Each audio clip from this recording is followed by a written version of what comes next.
664 Srimad-Bhagavad-gita Chapter 5 Persons and Actions, is the root of sorrows. He, who enjoys pleasures, has to suffer pain. It is the rule. In fact, the hope, the desire for pleasures and taken enjoyments, don't provide happiness but they provide sadness. The union of pleasures is transient and their disunion is eternal. A man by attaching importance to the transient feels sad. He should think whether the desire for pleasure will provide pleasure and end his sufferings. The desire for pleasure neither provides pleasure nor ends sufferings. The desire for pleasure in order to wipe out pain, is the root of pain. One is suffering pain and one is effect of the pain. When a man suffers pain, then he has a desire for pleasure, and when he has the effect of pain, then the desire for pleasure is wiped out and he has a distaste for pleasure. By suffering pain, a man feels sad, and by the effect of pain, he rises above pain. Because of the effect of pain, instead of being engrossed in pain, he thinks of its reason why he has to suffer pain. By reflecting upon it, he comes to know that except attachment to pleasure, there neither is, nor was,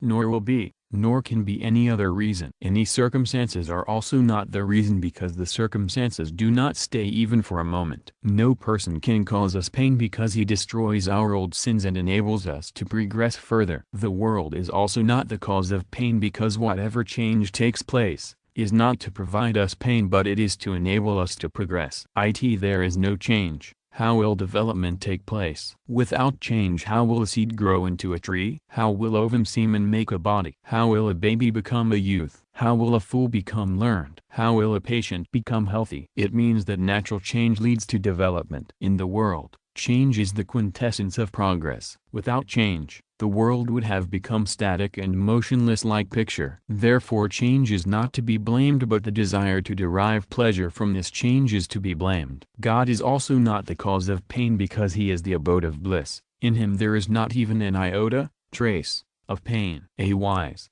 discriminating man does not delight in pleasures, because the desire for pleasure is the constant enemy of the wise. Gita 3:39. An ignorant person likes pleasures because vices appear as virtues because of indiscrimination. All pleasures are born of evils. If there is no blemish in the inner sense, there cannot be any pleasure-taking. Only a wise person can perceive his flaws. Therefore he does not take delight in pleasures, viz., does not enjoy pleasures. A wise, discriminating man has no desire for the thing which does not stay with him forever. By using his discrimination he accepts the truth. Anything, person, ability and power which acquired, are neither mine nor for me. Not only this, but in infinite universes, there is not anything which is mine and which is for me. Even the most loving thing is not mine forever and will not stay with me forever. Therefore a wise man determines that he can live happily forever without the objects and persons that are not likely to stay with him forever. Link in the preceding verse, the Lord declared,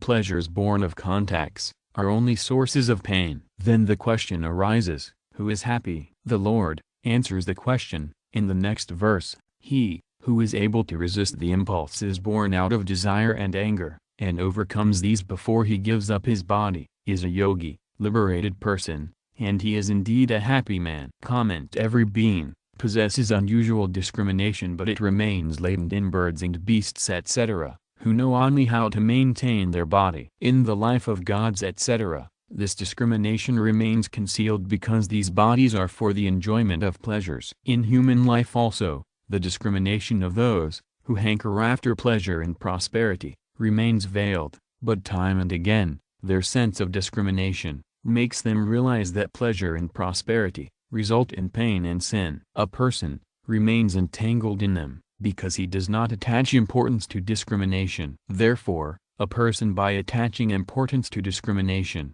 should make it a permanent feature, and he has no restriction in doing so. By that he can be free from evil propensities, such as attachment, aversion, desire, anger etc. Therefore, by using the term I am here, in this world the Lord exhorts human beings to resist the impulses of desire and anger, so that they may be happy forever, by controlling them. This human body has been bestowed upon us, so that having controlled the impulse of desire and anger, we may attain salvation. Every human being, without any distinction of caste, color or creed etc., is qualified and deserving in controlling these impulses. A man could die at any moment, so he should be ever cautious, not to be swayed by desire and anger, and he should control these, here in this life, before giving up the body. Secondly, it can also be interpreted that before the body starts functioning under their sway, these should be controlled. As soon as the thought of hankering after pleasure comes to the mind, a striver should become alert that he is a striver, and so it is not proper for him to get entangled in pleasure. He should immediately renounce such thoughts. It is because of attachment to objects, believing that these are beautiful and give pleasure, that such thoughts crop up. Such thoughts give rise to desire to acquire them, and we get angry with persons who create obstacles in their acquisition. As soon as thoughts of desire and anger come to mind, these should be renounced, otherwise, later it becomes very difficult to control these urges. As soon as a thought arises, there is disquietude, excitement and struggle etc. in the mind. So such a man cannot be happy. But when he resists these impulses, he becomes happy. Sometimes, a person can control these impulses out of fear, in the presence of another man who may be more powerful than he. Similarly, he can control these out of greed, in business etc., in order to earn money. But this control cannot make him happy, because in such cases,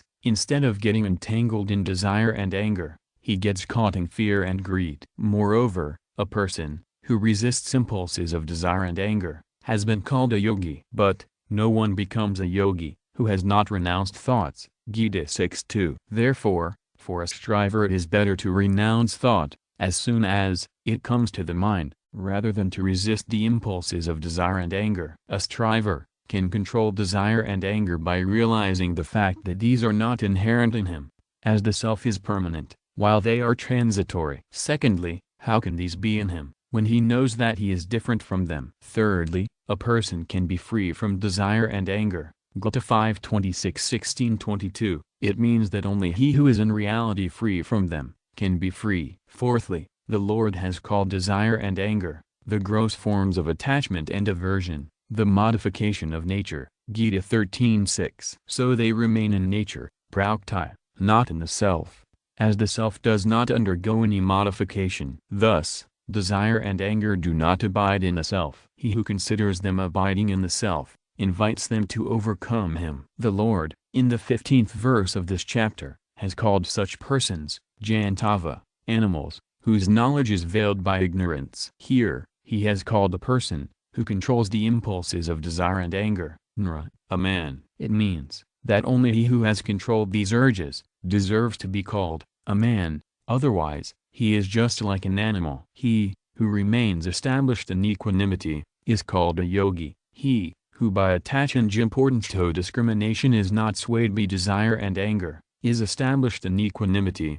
even-mindedness. Sasuke. Not to talk of men, even birds and beasts cannot lead a happy and peaceful life, if they are swayed by desire and anger. So, only a man who has controlled these impulses is happy, otherwise evils such as disquietude, volatility and struggles are born, and a man cannot be happy. A person who depends on perishable persons and objects etc., and who wants to derive pleasure out of them by having affinity for them, can never be happy. This is a rule. Appendix. In the mind first sphurana, an idea, a thought which flashes on the mind, flashes. If a thought is accompanied with the feeling of reality for it, attachment to it and insistence on it, it is linked to us and it is transformed into a sankalpa. This sankalpa gives birth to contemplation, which in its turn gives an impetus to evil propensities such as desire and anger etc. Gita 2:62-63. The topmost priority of a striver should be not to let the impulse, be born, viz., he should not allow it to develop into a sankalpa. Secondly, if the impetus however is born, he should not act according to it. Link. Having described the sad plight of a person who is swayed by desire and anger, the Lord, in the next verse, explains the glory of a person who is happy within himself. One who is happy in God, rejoices in God and is illumined in God, that yogi, Sankhya identified with Brahma, attains to the beatitude of God, Brahma Nirvana. Comment. Onto 1. Sukha, one who is happy within himself, is he who instead of being happy in possessing the worldly objects, is happy only in God. Besides God, none is his object of happiness. He constantly enjoys God. He constantly remains happy within himself, and so he needs no outward external, objects-it. He remains happy within himself, because the self cannot inflict pain upon the self, and the self cannot have disinclination for the self. The outwardly or external objects etc. cannot be acquired by everyone forever, while the internal self can be attained by everyone forever. Antararama, one who rejoices within himself, is he who instead of rejoicing in external pleasure, rejoices in the self or in God, during spiritual practice, as well as in practical life. The Lord is the illuminator and base of all the mundane knowledge of senses and intellect etc. Antarjati is a striver who ever remains illumined. Mundane knowledge has a beginning and an end, while the knowledge of God constantly remains the same without undergoing any change at all. A Sankhyogi naturally possesses knowledge that only God pervades everywhere. A striver, following the path of Sankhya knowledge, realizes that he is established in Brahma, God, which shows his egoistic thinking as he believes I am liberated, I am established in Brahma, God. So long as this egoistic notion prevails, it means that he is not a God realized soul, i.e., he has not attained perfection. Such a striver should not be satisfied with this state. The expression Brahmanirvanam means the attainment of eternal peace, without the least disquietude. When a Sankhyogi identifies himself with God, only God remains. He does not retain his separate entity, in the least. He attains perfection, or God realization. In Brahma-bhita state, a striver realizes that he is identified with Brahma. But, when his egoistic notion, individuality, perishes, none remains to realize this identification. He himself becoming Brahma, God, attains to Brahma, God. Appendix. Here the term anta should mean God rather than antakarana, internal organ. The reason is that he who is happy within the internal organ, who rejoices within the internal organ and who is tranquilly illumined within the internal organ, can attain Brahma, God. Brahma is attained having renounced affinity for the internal organ. Links. In the preceding verse, the Lord explained the glory of a Sankhyogi who remains happy within himself. In the next verse, he explains the state of Sankhyogis, who are actively engaged in the welfare of all beings. Those holy men whose sins are destroyed, whose doubts, dualities, are annihilated, whose minds are disciplined and who are devoted to the welfare of all beings, attain the beatitude of God. Comment. The strivers, whose aim is God realization, have not to control their minds, bodies, senses and intellects, but they are instinctively and easily controlled. When they are controlled, strivers become free from evils, such as attachment and aversion, and all their activities are for the welfare of others. So long as a striver regards the body, senses, mind and intellect as his, and for him, these are not controlled by him and they have such evils as attachment, aversion, desire and anger etc. So a striver is controlled by them. Therefore, a striver should not regard these as his, and for him. By doing so, they come under his control. Here the expression yatatmana has been used, for those cautious and alert strivers, who do not regard the body, senses, mind and intellect as theirs, and who consider these as different from the self. Egoistic ideas are the main stumbling block for a striver following Sankhyoga, in the way of God realization. By effacing egoism, in order to realize the automatic identity with God, it is necessary to have sentiments of the welfare of all beings. Those who rejoice in the welfare of all beings can easily wipe out their egoistic thoughts. He who wants to identify himself with the all-pervading Lord must remain careful about the welfare of all beings. As a person is careful about the welfare of all the parts of his body, which have different shapes, names and functions, so does a striver think and work for the welfare of all beings, without any distinction of caste, creed, color, order of life and spiritual practice etc. He beholds the Lord, pervading every being, equally. Therefore, when a person gets engrossed in the welfare of all beings, his selfishness easily comes to an end, and he realizes his identity with God. So long as a striver does not have a firm resolve to realize God, he has duality in his mind. But when he has a firm resolve, his doubt or duality disappears, and he is promptly engaged in spiritual practice. Affinity for nature, prakriti, is the root of all sins and evils. When a striver realizes that he, the self, is different from nature and its attributes, such as body, senses, mind and intellect etc., he accordingly becomes free from all sins and evils. The term Ars means knowledge. He who attaches importance to knowledge, discrimination, is a RSI, sage or holy man. In the olden days, sages attained God realization by leading a householder's life. In this verse also, there is a description of those strivers who practice spiritual discipline with discrimination, in order to realize God while performing mundane duties. Therefore, strivers who attach importance to their discrimination are also sages, holy men. In fact, Brahma, God, is attainable by all human beings. But having identified himself with the kaleidoscopic body etc., a person has a disinclination for God. When his affinity for the perishable objects, such as the body etc., is renounced, all sins, evils and doubts are destroyed, and he attains Brahma, God, who pervades everywhere. The Lord explains by the word laband, attains, that a Sankhyogi merges in Brahma, God, in the same way as waves merge in sea. As waves are not different from the sea,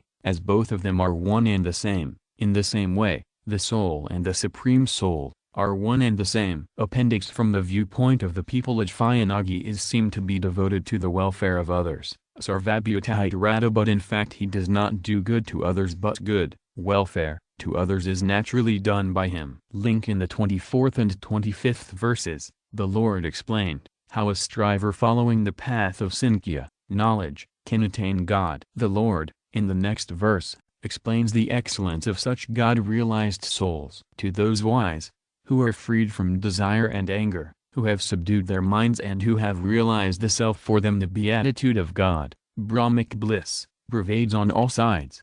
26 Comment: the Lord declares that in the God-realized souls, there remains no trace of evil propensities, such as desire and anger etc. Those evil propensities are born when man has affinity for the unreal perishable objects, body, senses, mind and intellect etc. But when he realizes his identity with God, he has no attraction at all for the entire world, including his body and mind etc. So, there is no question of the birth of evils, such as desire and anger, in him. If a striver has desire and anger even in subtle forms, he should not consider himself a liberated soul. Desire for perishable objects is kama. A man has a desire only when he lacks something. In asat, unreal, always there is deficiency or lacking, while the real self is not wanting in anything. But, when he, the self, identifies himself with the unreal, he feels something lacking in him. This want gives birth to desire. If desire is not satisfied, anger is born. Thus, there is no desire in the self, but when it identifies itself with the unreal, it seems to have a desire. So how can those who have no identity with the unreal and who have realized the self experience privation? Strivers feel that they are not swayed so much by desire and anger now, because of their spiritual practice as they were influenced in the past. Without spiritual practice, it shows that these feelings have lessened through spiritual practice. It means that they can be wiped out also by spiritual practices. Strivers realize, desire and anger are not so frequent as they were in the past. 2. They are not so strong as they were in the past. 3. Their duration is not so long as it was in the past. But sometimes a striver feels otherwise, i.e., he feels that they are more forceful now than they were in the past. The reasons for that are, through spiritual practice, attachment for pleasures is perishing, but perfection is not attained. 2. Because of the purity of heart and mind, a little desire or anger seems too much to a striver. 3. A striver feels bad if anything goes against his wish, but he does not care about it. But this feeling accumulates. At last, the accumulated feelings blow up, even at the slightest provocation. Other people are also surprised why he lost his temper so easily. Sometimes, a striver judges himself by his inclinations, and holds that he has attained perfection. But, in fact, so long as he realizes that he has attained perfection, it means that still he has some trace of egoism left, individuality, and he has not attained perfection. The mind is not subdued, so long as a man is attached to the unreal. But when great souls renounce this attachment to the unreal, their minds are subdued. Those great souls, who have realized the self, which is the aim of human life, are called Viditatmanam. Such great souls, here as well as hereafter, remain established, in Brahma, God, the abode of eternal peace. As a common man, while performing different activities, remains established in his body constantly, so does a great soul remain established in Brahma constantly, while undertaking different activities, because he has nothing to do with that non-self. As at length the Lord, in the next 2 verses, explains that God, who can be realized through the paths of action and knowledge, can also be realized through the path of meditation, shutting out all external objects, fixing the vision between the eyebrows, making the inward and the outward breaths move within the nostrils evenly. The sage, who has controlled the senses, mind and intellect, who is bent on liberation, who has cast away desire, fear and anger, is ever liberated.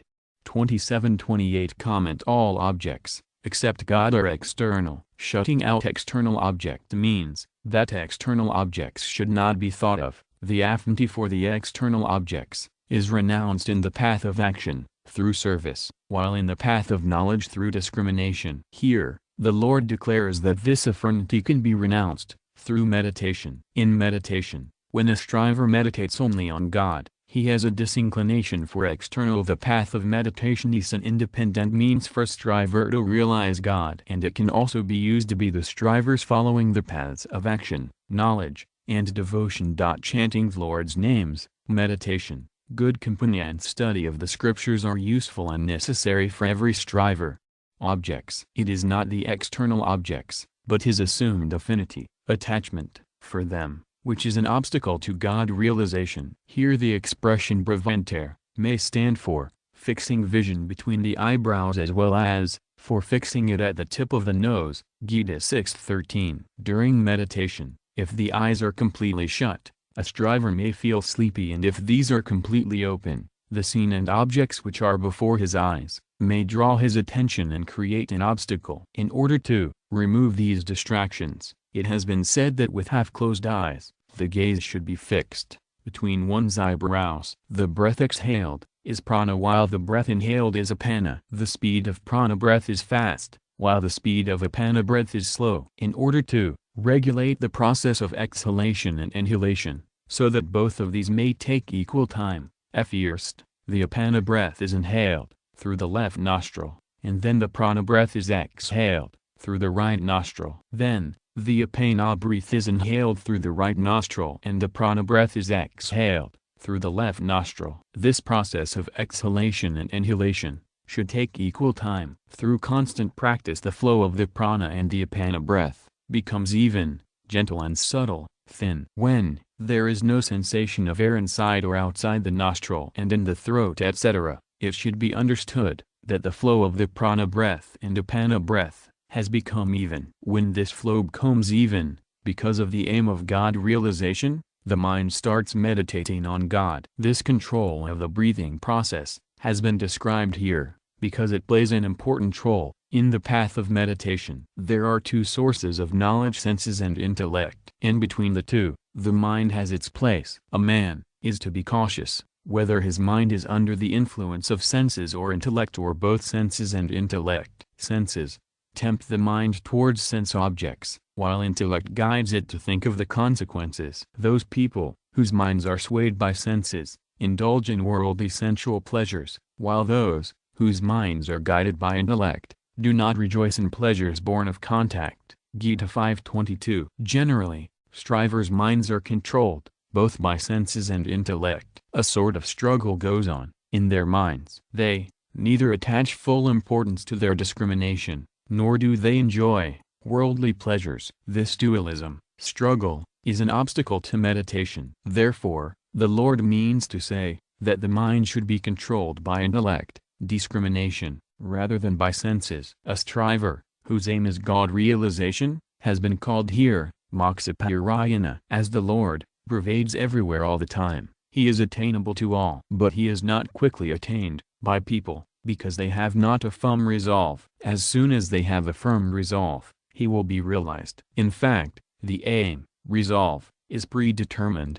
because this human body has been bestowed upon human beings, so that they may attain God. But they forget this aim. So they have to realize this aim. When they realize this aim, they will have a desire for God realization. This desire wipes out all the worldly desires and leads strivers to God realization. The Lord has used this expression moksha so that a striver may realize that his aim is God realization. In all the spiritual disciplines of action, of meditation, of devotion and of knowledge etc., a firm resolve, aim, plays a very important role. How can a striver attain perfection or God's realization, if he has not a firm resolve, aim, to attain him? So emphasis has been laid here on a firm resolve by the expression, moksha in the path of meditation. We are angry with a man, who is a stumbling block to the satisfaction of our desires, if he is weaker than us. But we are afraid, if he is stronger than us. Similarly, we are afraid of death, if we have a desire to live and are angry with those, who do not let us fulfill our desires. Therefore, desire is the root of fear and anger. If a man has only the aim of God realization, he can be free from fear, anger and desires. As soon as he is free from desires, he attains liberation, salvation, as it is the desire to acquire objects and to be alive, which leads him to the bondage of birth and death. A striver should think seriously, whether he can acquire objects and be alive, by escaping death merely by having desires. If it is not so, he should have a firm resolve that he has to realize God only. By doing so, he can be immediately liberated. But, if he has a desire to acquire objects and to live, the desire will never be fulfilled and he cannot be free from the fear of death as also from anger. Therefore, it is necessary to be desireless, in order to be liberated. Things are not acquired by mere desires. To get a thing or not to get a thing, does not depend upon mere desire, but it is God's dispensation. Then, what is the difficulty in discarding desires when they cannot procure us objects? No one can escape death and acquire things by desiring. But if desires are renounced, life can be blissful. If a person has no desire to live, even death will provide him joy. Life becomes sad when he has desires and these are not satisfied, and death appears horrifying when he has a desire to live. Therefore, he who has renounced the desire to acquire things, as well as to live, is liberated, even during this life, and he becomes immortal. The assumption of affinity for the perishable objects is bondage, while renunciation of this assumed affinity is liberation. He who is liberated is not at all influenced by any incident, circumstance, praise, blame, favor, disfavor, life and death etc. The expression sadhamukta eva shows that in fact, a striver, the self, is ever liberated, but he cannot realize the reality, because of his assumed affinity, attachment, for the perishable world. As soon as this assumed affinity is renounced, he realizes his natural state of liberation or salvation. Appendix: shutting out external objects means to detach the self from the body. I am not the body is not mine, and the body is not for me. Every striver will have to accept these three facts, whichever spiritual discipline he may follow. If we don't accept our affinity for the body, salvation is axiomatic. In the 24th verse the term anda was used, therefore here the term baya, external, has been used. In fact, there is nothing external, but it is merely an inclination. The term baya is used when we assume that there is another entity, but in fact there is only one entity. Therefore the expression sparsankritva bahur bayan means there should not be the assumption at all of any other existence besides the divinity. Link: having described the paths of action and of knowledge, the Lord explained the path of meditation, which is useful for both the paths. Now, in the next verse, he describes the path of devotion, which easily leads to salvation, peace. Having realized me, as the enjoyer of all sacrifices, yajna, and austerities, tap, the great Lord of all the worlds and the unselfish friend of all creation, he attains peace. Comment: when a person performs any good action, he regards the body, senses, mind, intellect and objects etc., with which he performs actions, as his own, and he regards the person, for whom good action is performed, as the enjoyer. If he worships a god, he considers the god as enjoyer, and if one renders service to a hungry man by offering him food, he considers the hungry man as the enjoyer of food. In order to dispel this misunderstanding, the Lord declares that only God is the enjoyer of all good actions, because he is seated in the hearts of all. Therefore, the Lord should be considered the enjoyer of all virtuous actions, such as adoration and offering food and water etc., to anyone. A striver should aim at the Lord, rather than at beings. In the 24th verse of the 9th chapter, also the Lord declares, I alone am the enjoyer of all sacrifices, yajnas. Secondly, the body, senses, mind, intellect and objects etc., with which virtuous actions are performed, are not a person's own. These belong to God. By an error, he regards them as his own, and by regarding them as his own, and performing actions for himself with them, he becomes an enjoyer of those actions. Therefore, the Lord exhorts him to perform all actions only for him. By doing so, those actions will not bear fruit for him, and his affinity for actions will be renounced. It is desire which influences a man to perform evil actions. When he, having renounced desire, performs all actions only for God, he cannot perform evil actions, and his affinity for virtuous actions is also renounced by performing actions only for him. Thus, having renounced affinity for all actions totally, he attains the supreme peace. There may be different lords in different worlds, but all of them are governed by God. So he is the supreme Lord of the lords, of all the worlds. It means that only God is the Lord of the entire creation. So, how can and he is seated in the hearts of all. Gita 13:17, I am seated in the hearts of all. Gita 15:15, the Lord abides in the hearts of all beings. Gita 18:61.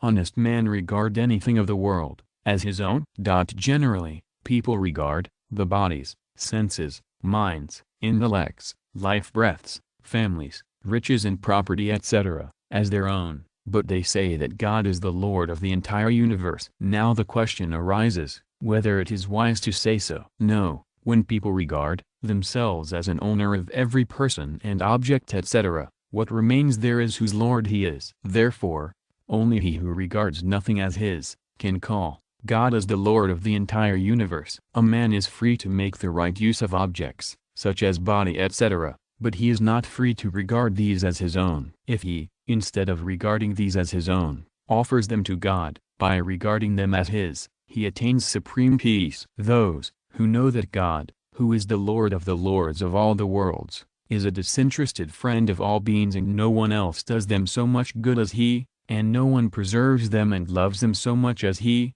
they attain supreme peace. Why should we be full of fear, worry, disturbance and disquietude etc., when the omnipotent Lord is the disinterested friend of all of us? Only God and his devotees are interested in the welfare of living creatures, in a selfless manner. There is nothing unattained that should be attained. Gita 3:22, by him therefore, he is naturally a disinterested friend of all. A devotee also thinks of the welfare of all beings and does good to them. Srimad Bhagavata 3:25-21. The disinterested nature of devotees has descended upon them only from God. God is the enjoyer of all sacrifice and austerities. He is the great Lord of all the worlds, and he is the most disinterested friend of all beings. Out of these three facts, if strivers accept just here, knowing stands for assumption. Firm assumption is in no way less than knowledge.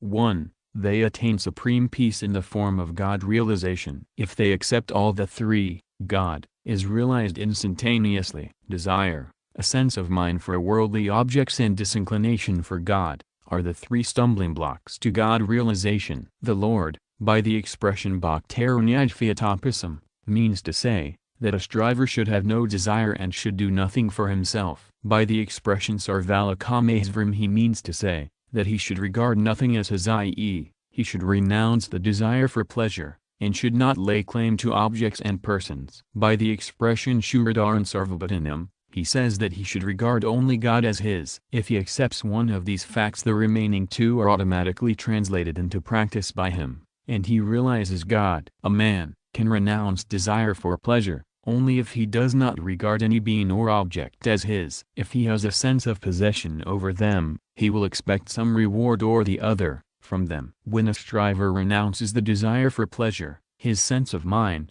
is renounced, and if he renounces the sense of mind, his desire for pleasure is renounced. When he renounces his senses of mind for all objects and persons, only God remains his, and he realizes his real affinity for him. As soon as the desire for pleasures is renounced, or the sense of mine is renounced, or the striver realizes his real affinity for God, he attains supreme peace, because if he translates any one of these into practice, the remaining two are automatically translated into practice. A man should perform action and also know the art of their performance. He cannot perform actions properly and scrupulously without either of the two. Therefore, in the third chapter, the Lord has laid special emphasis on the performance of actions, but has also said that a striver should know what action is. In the fourth chapter he has laid special emphasis on the knowledge of the true nature of action, and also mentioned the necessity of performing action. In the fifth chapter, the Lord has described both the paths of knowledge, Sankhyoga,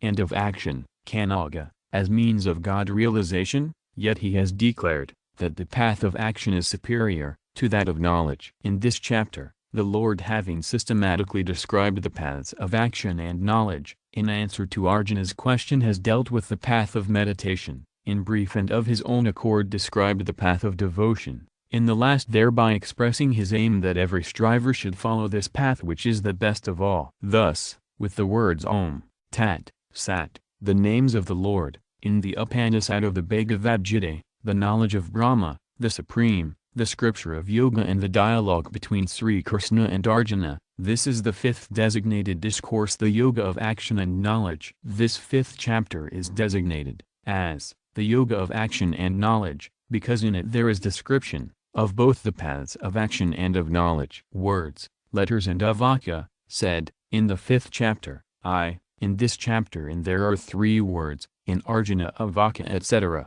there are 4 words, in verses there are 352 words, and there are 13 concluding words. Thus the total number of the words is 372. 2. In this chapter, in Athapathi Madhya, there are 7 letters, in Arjuna avaya etc., there are 13 letters, in verses there are 928 letters, and there are 48 concluding letters. Thus, the total number of letters is 996. Each of the verses of this chapter consists of 32 letters. 3. In this chapter, avaka, said, has been used twice, Arjuna avaka once and Sri Bhagavan avaka once. Meters used in the 5th chapter out of the 29 verses of this chapter. In the first quarter of the 13th and 29th verses Nagana being used, there is Navapula meter. In the third quarter of the 22nd verse Magana being used, there is Mavipula meter. The remaining 26 verses are possessed of the characteristics of right Pathyavaktriya Nusdup meter. Sri Hari 6th chapter introduction. In the beginning of the 5th chapter, Arjuna asked Lord Krishna, which of the two, the discipline of knowledge or the discipline of disinterested action, is better? Lord Krishna replied, both of them lead to supreme bliss, but yoga of action is superior to the yoga of knowledge. 5.2. Lord Krishna described, up to the 26th verse of the 5th chapter, how these lead to supreme bliss. Then, he described in brief the discipline of meditation, in 2 verses, which is helpful in the discipline of knowledge as well as action, and it leads to supreme bliss, independently. Then, he concluded the 5th chapter, by explaining the glory of devotion towards him out of his own will. Lord Krishna in the 6th chapter further explains the superiority of the discipline of disinterested action. The blessed Lord said, he who undertakes action without desiring its fruit, is both a sannyasi, Sankhyogi, and a yogi, Karmagi. He is not a sannyasi, renouncer, one who has merely renounced the sacred fire, ritual,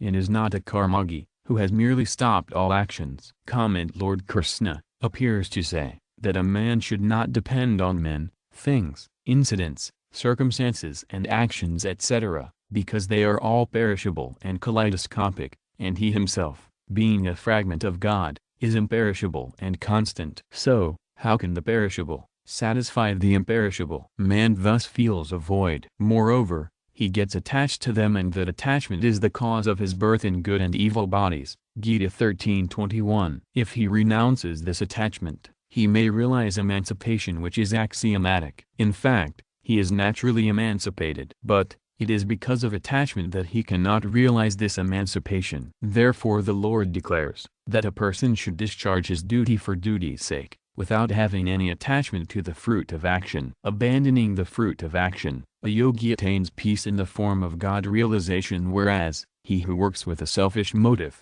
being attached to the fruit of action, is bound. Gita 5:12. A man, without depending on any one of the three bodies, physical, subtle and causal, which are the fruits of actions, should use them in the welfare of all beings. He should render selfless service to others with the physical body, think of the welfare and salvation of others with the subtle body, and offer stability, trance, acquired through the causal body, for the welfare of the world. These bodies belong to the world, not to us, and so they are for the service of the world, not for us. They have their identity with the world, while they are distinct from the self. Not to depend on these bodies means not to expect the fruit of action, and to work for the welfare of the world means to discharge one's duty. One who discharges one's duty for duty's sake, without expecting its fruit, viz., serves the world with worldly things, being a karmagi, is extolled as a sannyasi in this verse, and one who renounces mindness from the worldly things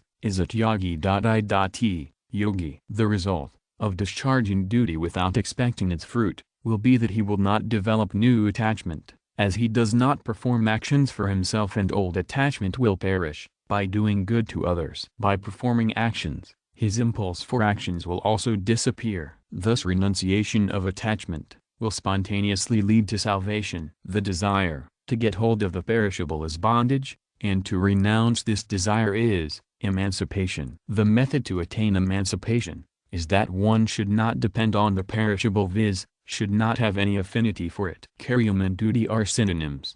What can be easily performed is a must, and what can never and be forsaken is called a duty. Discharge of duty is not impossible, not even hard. What ought not to be done is not duty, it is a kartavya that should not be done. Activities which ought not to be done are of two types. 1. Those that are beyond our capacity. 2. Those which are forbidden by scriptures and traditions. Such activities are never to be done. The gist is that we should resort to prescribed duties without expecting any return, with a detached spirit, for the welfare of others. One should discharge one's duty in accordance with the ordinance of scriptures, for the welfare of others and without expecting its fruit, in order to do away with attachment for action, as well as its fruit. Actions are performed with two attitudes of mind: for obtaining worldly things and for wiping out attachment for actions and their fruits. The inspiration to perform actions, with the latter attitude, is given here. He who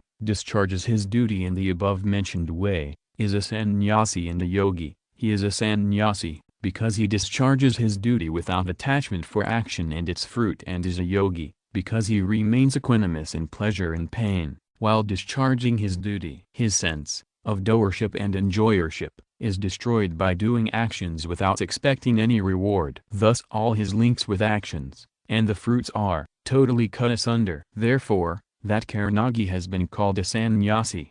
Arjuna thought it better to renounce the physical performance of actions and thus be a sannyasi. So, in 2.5, Arjuna said that it was better to live on alms than to wage war. So Lord Krishna says to Arjuna, 0 Arjuna, the conception you have about a sannyasi is not right. He who discharges his duty for duty's sake, without being attached to the fruit of action, is a real sannyasi. By foregoing household fire, viz., havana and sense objects etc., a person is not a sannyasi in the real sense. Till he has importance and attraction for material objects, he cannot be a real sannyasi. Generally, people think that a yogi is he who abandons all things and actions, and leads a secluded life in a state of trance. But Lord Krishna wants to say that a yogi is he who discharges his duty by ceasing to depend on the perishable, viz., without expecting any fruit from action. A secluded life, with senses under control, may inspire man to attain some accomplishments,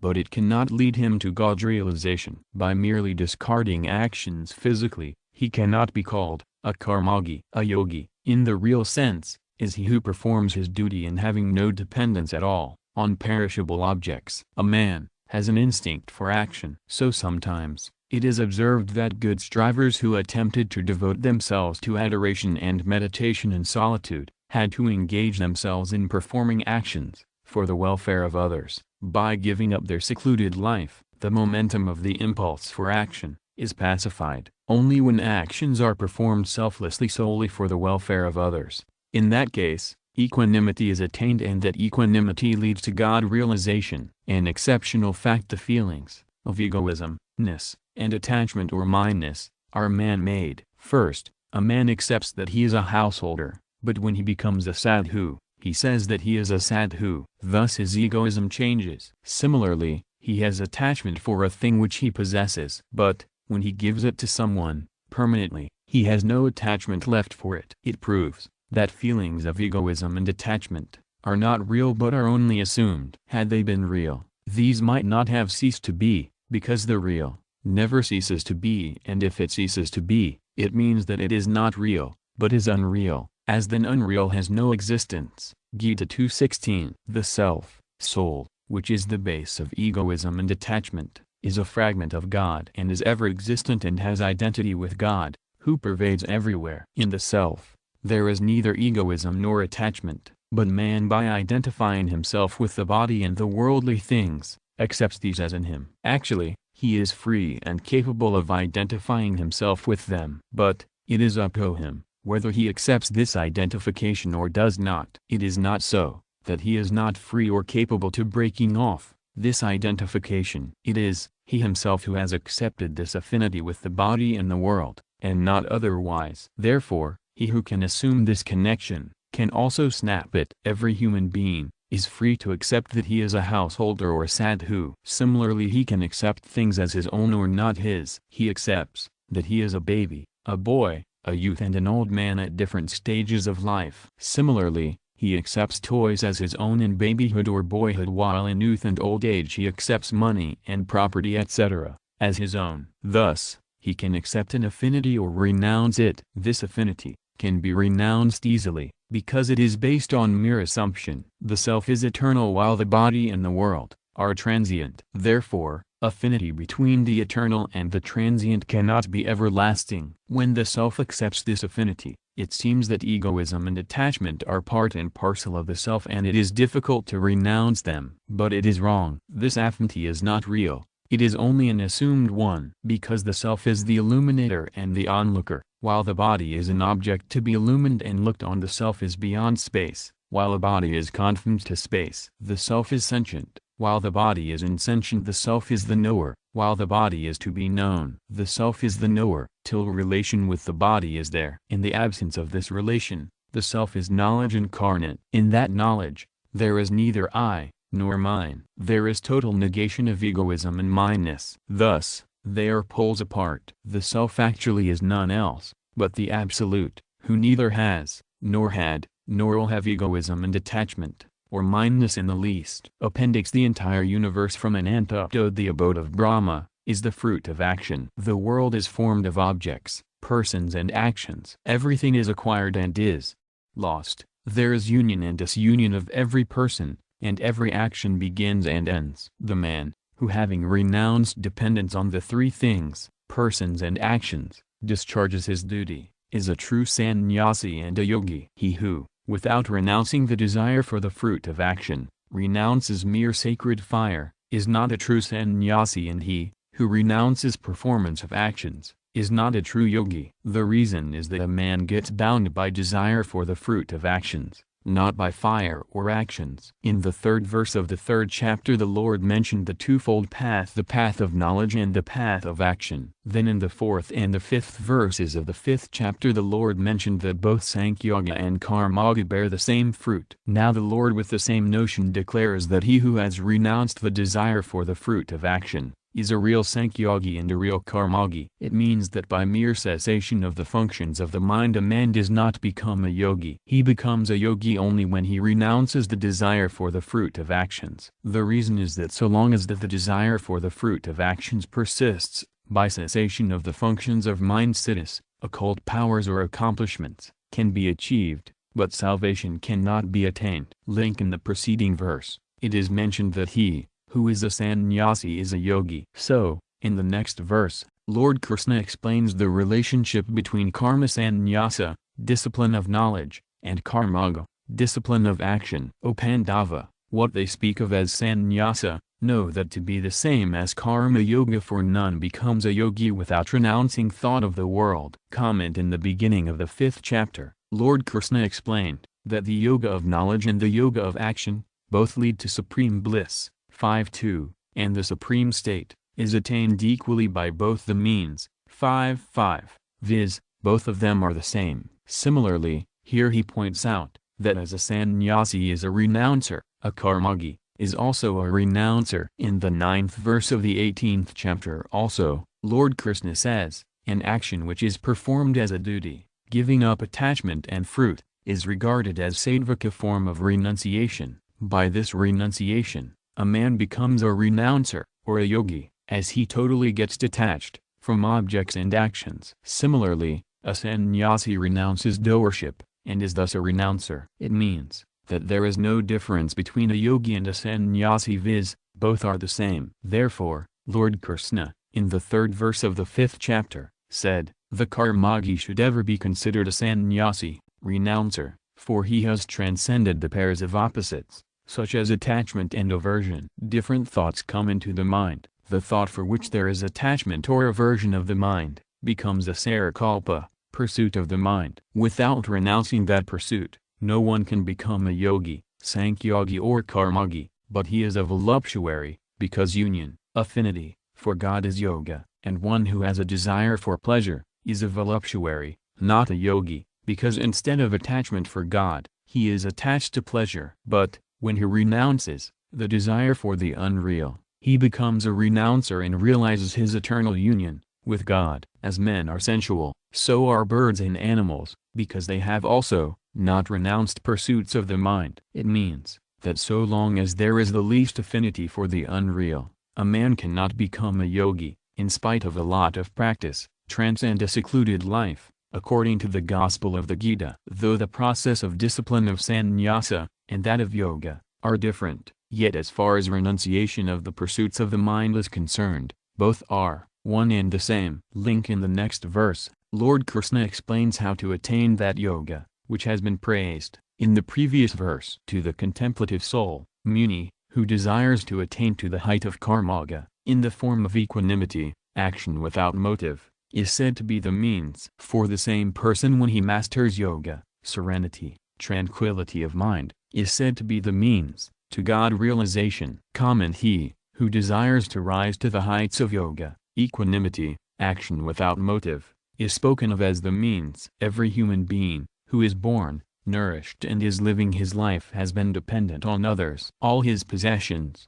body, senses, mind, intellect and ego, all are revolutes of nature. Therefore, till he through these does not render service to others, he will not rise to the height of karmaga, or in other words, he will not attain equanimity. It means that a man will discharge his duty by rendering service to others with all his means, because whatever means, including his body, senses, mind, intellect and ego, he possesses, belong to society, and all the things have identity with the world, not with the self. By rendering service to others, the flow of actions will be directed towards the world, and man himself will attain equanimity. The same fact has been explained by Lord Krishna in Gita 4:23. He who performs actions for the welfare of others, his actions melt away, viz., do not lead him to bondage. And in Gita 3:9 he declares, man is bound by actions other than those performed for the sake of sacrifice, viz., he is bound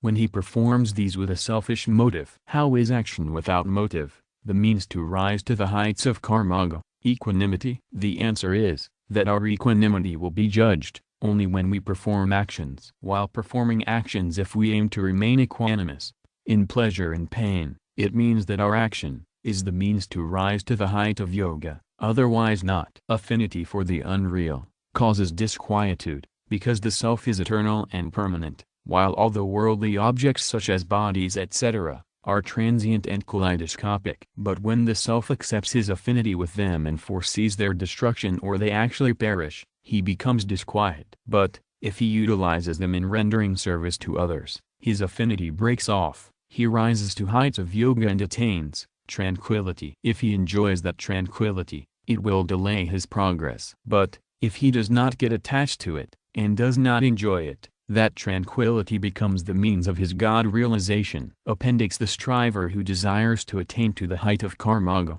equanimity, action without motive, is said to be the means, and the serenity thus attained is the means to God realization. It means that inaction is not the means to attain God, but serenity attained by renouncing affinity for actions is the reason. This serenity is a means rather than an end. When actions are performed discriminately, attachment, impetus, to actions is wiped out. Because actions have no power to wipe out attachment, but through discrimination it is possible. He who desires to attain to the height of karma performs all actions discriminately. When discrimination develops, then a striver realizes helplessness in the fulfillment of his desire and feels a lack, shortage, in its unfulfillment. No one wants dependence and shortage, but a man does not get rid of these. 2. By having a desire. Having attained to the height of karma, a striver should not be pleased, because this pleasure will arrest his progress, and so God realization will be delayed. Gita 14:6. As a boy takes interest in games and sports, but when he grows up, he starts taking interest in earning money, then his taste for play is naturally wiped out. Similarly, until God is realized, a striver relishes serenity. But if he does not relish that serenity and becomes indifferent to it, his relish is naturally wiped out, and very soon he realizes God. To attain to the height of yoga, action is the means, viz., while performing actions for the welfare of others without any selfish motive, a striver gets detached from all actions, etc. Then he attains to the height of yoga. Actions come to an end, but yoga, equanimity, ever persists. A karmi, bogai, performs actions, and a karmagi also performs actions, but there is a vast difference in their aims. The former performs actions to satisfy his desire, while the latter performs actions in order to renounce attachment. A bogai, pleasure seeker, works for himself, while a karmagi works for others. Therefore, though both are equal as far as performance of actions with attachment is concerned, yet the striver who works for others in order to renounce attachment attains to the height of yoga. A yogi's equanimity will be judged only when he performs actions without attachment. Vardhanan Pativrata, an old woman is chaste. What has been called sarana, serenity, here, the same has been called prasada, placidity or purity of mind. Gita 2:64. If a striver does not take delight in this serenity, he attains everlasting peace, supreme bliss. Gita 6:15. Renunciation of the fruit of action leads to supreme peace. Gita 12:12. If a striver does not take delight in peace, serenity, he attains uninterrupted relish, self-realization, and if he is not satisfied with ikkhanda rasa, unbroken relish, he attains infinite bliss, supreme love. Link: what are the marks of a yogi who has risen to the heights of karma? The explanation comes in the next verse. When a man ceases to have any attachment, either for the objects of senses or for actions, karma, and has renounced all thoughts of the world, he is said to have attained yoga and is called yogariyada. Comment fiercely: a striver should not be attached to objects of five senses: sound, touch, color, taste, smell; to favorable circumstances, incidents, men, comfort, respect and praise, etc. He should not enjoy them, and should not be pleased with them. He should remain detached, by thinking that all of these are transient and perishable. The means to get detached from the objects of senses is not to derive pleasure out of fulfillment of desires. One should not be pleased with desirable objects, circumstances, incidents and persons, etc. If he derives pleasure out of sense objects, these enhance attachment. Therefore, a striver should neither desire favorable circumstances, nor derive pleasure out of them. In this way, his senses will not get attached to sense objects. Secondly, a man feels absence of favorable objects, etc. Without acquiring these, and having acquired them, he becomes a slave to them. Actually, he is a slave in both the cases. First, he was a slave because he wanted to acquire them, and then he became a slave, lest they should slip away. But in the second case, he does not realize his servility. He rather feels that with their acquisition he is free. This is mere deception. Similarly, deriving pleasure out of favorable circumstances is a deception, as such pleasure spoils his nature and gives birth to desire, to enjoy pleasure, again and again. This desire for pleasure misleads him to the shackles of birth and death. To desire, and to expect favorable circumstances, and then to feel happy on their acquisition is the root of all miseries and sins. If this desire is discarded, a man attains equanimity. Thirdly, whatever extra money and objects, besides our necessities, we possess are not ours, they are of the poor and the needy. So, we should hand these over to the poor and the needy people, and should think that by doing so, we are free from debt. Thus, we shall not get attached to objects and riches, etc. As a striver should not be attached to objects of sense, he should also not be attached to actions and their fruits. If action is performed well, it gives pleasure, but if it is not, it gives pain. This pleasure or pain is attachment by action. So a striver should perform actions carefully and efficiently without being attached to them, because they are transient, while his self is eternal. So how can they have any effect on him? He is affected only when is attached to them, and that attachment misleads him to the cycle of birth and death. So, he should not be attached either to objects of senses or to actions. By doing so, he becomes completely detached from nature, which consists of only actions and objects. Thus he attains yoga. Here a point needs attention, that generally there is attachment to actions for their fruits, and the fruits are the pleasures. So, if this attachment for pleasure perishes, attachment to actions will also perish. Then, why has Lord Krishna mentioned cessation of attachment to actions? The reason is that there is an independent attachment for actions also. Even without a desire for fruit, there is a momentum of impulse for actions. So a man wants to perform an action. A man ceases to have that attachment by performing actions, either for others or for God. So, Lord Krishna, in the 12th chapter, first exhorted Arjuna to seek to attain him, through yoga, discipline, of practice. But, if he was unable to practice, Lord Krishna asked him to be intent on performing actions for him. 12:10. It means that a striver who cannot concentrate his mind on God, and if there is an inner urge for actions, he should perform actions only for God. Thus, the attachment of a striver who follows the discipline of devotion. Here the term kanasu has been used in the plural number, which shows that the man who is attached to actions has a desire to perform several actions and reap their fruits. But in the 45th verse of the 18th chapter the term karmani has been used in the singular number in order to show that a man free from attachment performs several actions with one intellect, that he has to perform his duty will be blotted out. Similar will be the result in case of fast striver who follows the discipline of action, if he performs actions for the welfare of others. As there is attachment for action, there is also attachment for an action. A striver should have no attachment for an action also, because inaction causes idleness and laziness, which are tamasic traits, while attachment to action misleads to futile pursuits with rajasic traits. How long will a striver take to rise to the height of yoga? To answer this question, Lord Krishna has used the terms yada and tada, viz., when and then. It means that as soon as he ceases to have any attachment for the objects of senses and for actions, he attains yoga. Man himself, being a fragment of God, is eternal and free, but he gets attached to the perishable worldly bodies and objects, the evolutes of nature, and this attachment leads him to bondage. If he has a firm determination not to enjoy worldly objects and actions today, he will at once attain yoga, because yoga, equanimity, is axiomatic. We do not realize it, the real,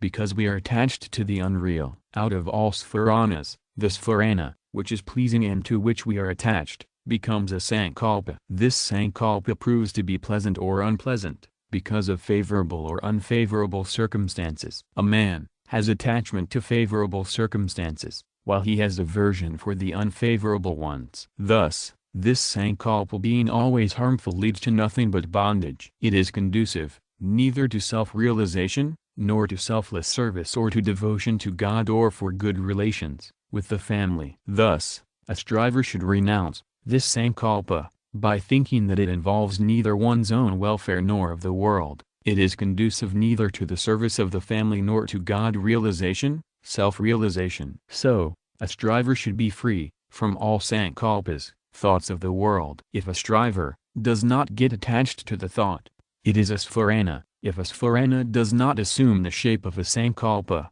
it vanishes naturally. This spharana should also be renounced, because it wastes time though it does not cause much harm in the downfall. But a striver must renounce sankalpas, because without renouncing them, he does not attain yoga, and without attaining yoga does not realize God. Something remains to be done by him, and his human life is not successful. He does not develop devotion to God, and he does not become totally free from sufferings. In the second verse of this chapter, the Lord declares, by a negative inference, that none becomes a yogi without renouncing thoughts of the world, while in this verse he declares more positively that a man attains yoga by renouncing thoughts of the world. It means that a striver should have no thought of the world in the least. Methods to renounce all thoughts of the world. God has bestowed this human birth, the last of all births, upon us, by his grace for our salvation. So, we have not to waste this valuable time of human life in futile thought of the world. By thinking so, the pursuit of mind can be renounced. 2. A striver, following the discipline of action, has to discharge his duty without attachment. Gita 3:19. At present, while the thoughts that come to his mind are either of the past or the future, so a striver should not be entangled in them. 3. A striver, following the discipline of devotion, should think that God is existent here and now, he is his and is in him, while the thoughts that come to the mind are either of the past or the future. So, it is a blunder to think of the pursuits which do not exist now, but not to think of God, who has his existence now. By thinking so, a striver should renounce all thoughts off-world. Equanimity, in success and failure, is called yoga. Gita 2:48. Attainment of equanimity is attainment of yoga. Equanimity leads to God realization. In the second verse of this chapter, Lord Krishna declared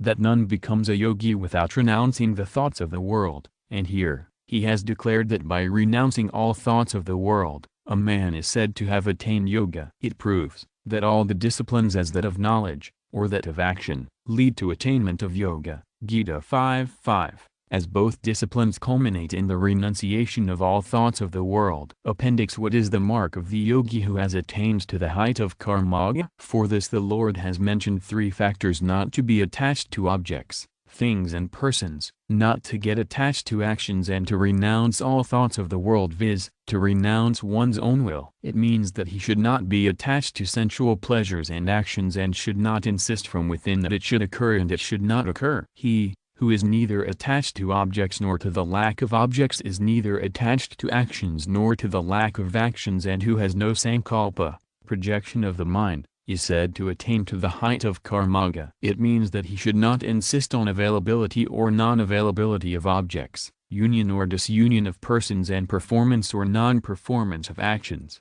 Gita 3:18. A striver should reflect upon whether there is anything which will ever stay with us and with which we shall ever stay. Is there any person who will ever live with us and with whom we shall ever live? Is there any action which we shall ever go on performing and which will ever be performed by us? Neither a thing nor a person nor an action will ever stay with us. One day we shall be devoid of a thing, a person and an action. If we accept their disunion at present and get detached from them, then freedom from the bondage of worldly life is axiomatic. It means that the union with things, persons and actions is transient, but their disunion is eternal. By accepting the eternal fact, the eternal divinity is attained and no lack remains. Detachment from sense objects and actions means freedom from desire and from the sense of doership. If a striver is not attached to pleasures and objects, he becomes free from desires, and if he is not attached to actions, he becomes free from the sense of doership.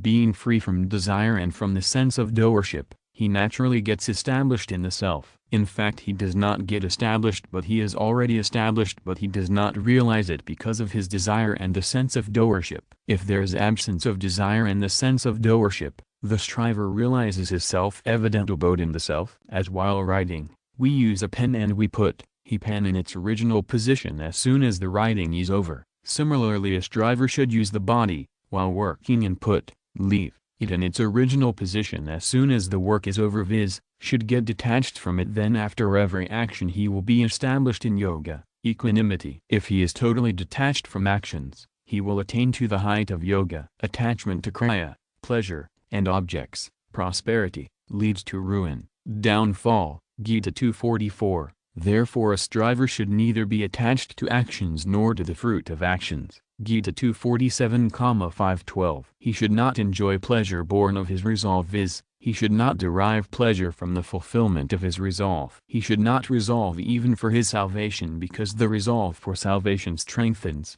the existence of bondage. Therefore, renouncing all worldly thoughts, he should remain quite indifferent. Link in the previous verse. Lord Krishna explained the marks of a yogi and by giving the terms yadi, when, and radii, then, explained that man is free in attaining yoga, viz. In attaining self-realization. So, Lord Krishna inspires every human being to uplift himself by his own self. Let a man emancipate himself by his own self and not degrade himself, for he himself is his friend as well as his enemy.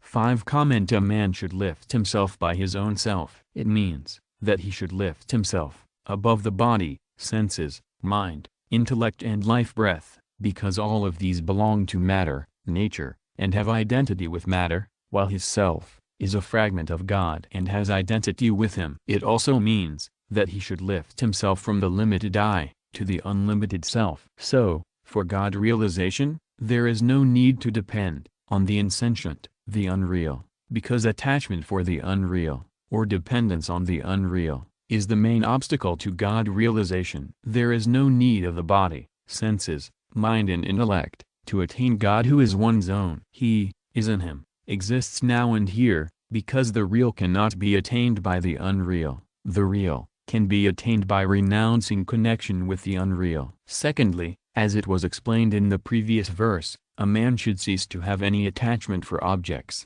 actions and thoughts, and raise himself above them. It is everyone's experience that objects, actions and thoughts have a beginning and an end. They are born and decay, are united and disunited, but his self remains the same, without the least modification. Therefore detachment from these means lifting himself by his own self. Man possesses discrimination, by utilizing which a striver can lift himself and can realize God. A striver, by following the discipline of knowledge, can discriminate between the real and the unreal, and thus get established in his own self. A striver, following the discipline of devotion, accepts that he is God's and God is his, and this feeling leads him to God realization. A striver, following the discipline of action, by using discrimination, utilizes the so-called body, senses, mind and intellect in rendering service to others, and thus by breaking off his affinity with them, gets established in his own self. Thus, his discrimination leads him to God realization,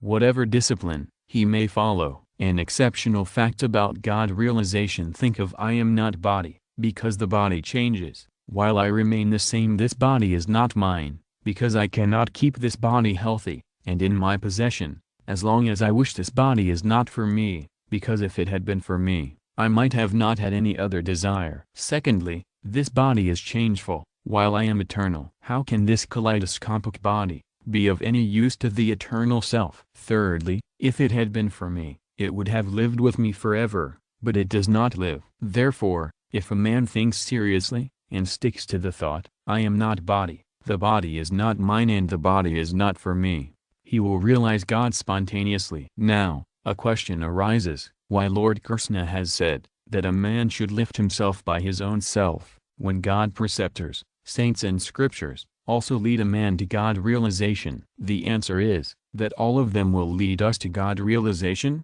only if we have faith in them, and it depends upon us whether we have faith or we do not. It is because of the lack of faith and desire that several incarnations of the Lord, and many saints and liberated souls, could not enable us to realize God. But those who had faith in them realized him. Therefore, a striver by having faith in them and by obeying them should realize God. It is an unique opportunity for us that this human body has been bestowed upon us in this Kali age, so that we may realize God, not only once, but several times during this life. But we can realize him only when we ourselves want to do so. Secondly, man has degraded himself, as he has accepted his affinity for the world. The world has not accepted that affinity, which breaks off every moment. If one does not accept any new affinity, he may realize God. He should not degrade himself. It means that he himself, being uniform and sentient, should not enslave himself, by having dependence on the transient and insentient worldly objects, such as riches, ranks etc. By virtue of his riches and ranks, he assumes himself to be elevated. This elevation is of his virtues rather than his own. This dependence amounts to his degradation. But, how shocking and surprising it is, that he regards this degradation as promotion, and dependence as independence. A man, himself is his friend, when he accepts that there is no need for mundane things, such as body, senses, mind, intellect etc., in God realization. Secondly, he should have faith in his guide, in God, saints and scriptures. They will lead him to God realization. By having this faith, he himself is his friend. He himself is his enemy, when he accepts his affinity with the worldly body, senses and mind etc. In the second line of the verse, the term eva, only, has been used twice, to emphasize the fact, that he and only he himself, is his friend and foe. Anyone else, neither is, nor can be his friend and foe. By accepting his affinity with the world, he is his enemy, and by accepting no affinity in the least,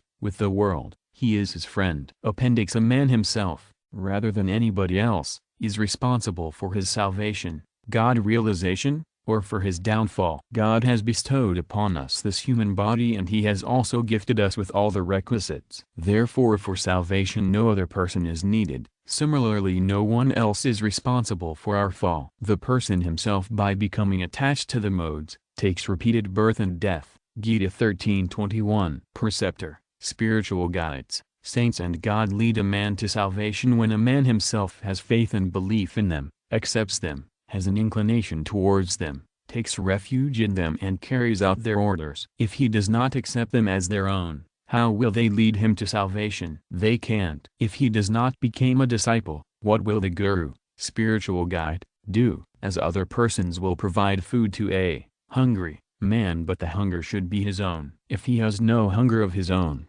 what is the use of the food provided to him by others? Similarly, if a stroller is not sincerely devoted to his aim, what is the utility of the gospel preached by the spiritual guide, saints and exalted souls? There is never lack of spiritual guides, saints and God. There have been many great saints, preceptors and incarnations, but we have not attained salvation. It proves that we have not accepted them. Therefore we ourselves are responsible for our salvation and ruin. He who thinks others responsible for his salvation and fall, can never attain salvation. In fact, God is present, the preceptor is present, the supreme truth is present, and ability and strength in a striver are also present. The only obstacle to their revelation is the attachment to the perishable pleasures.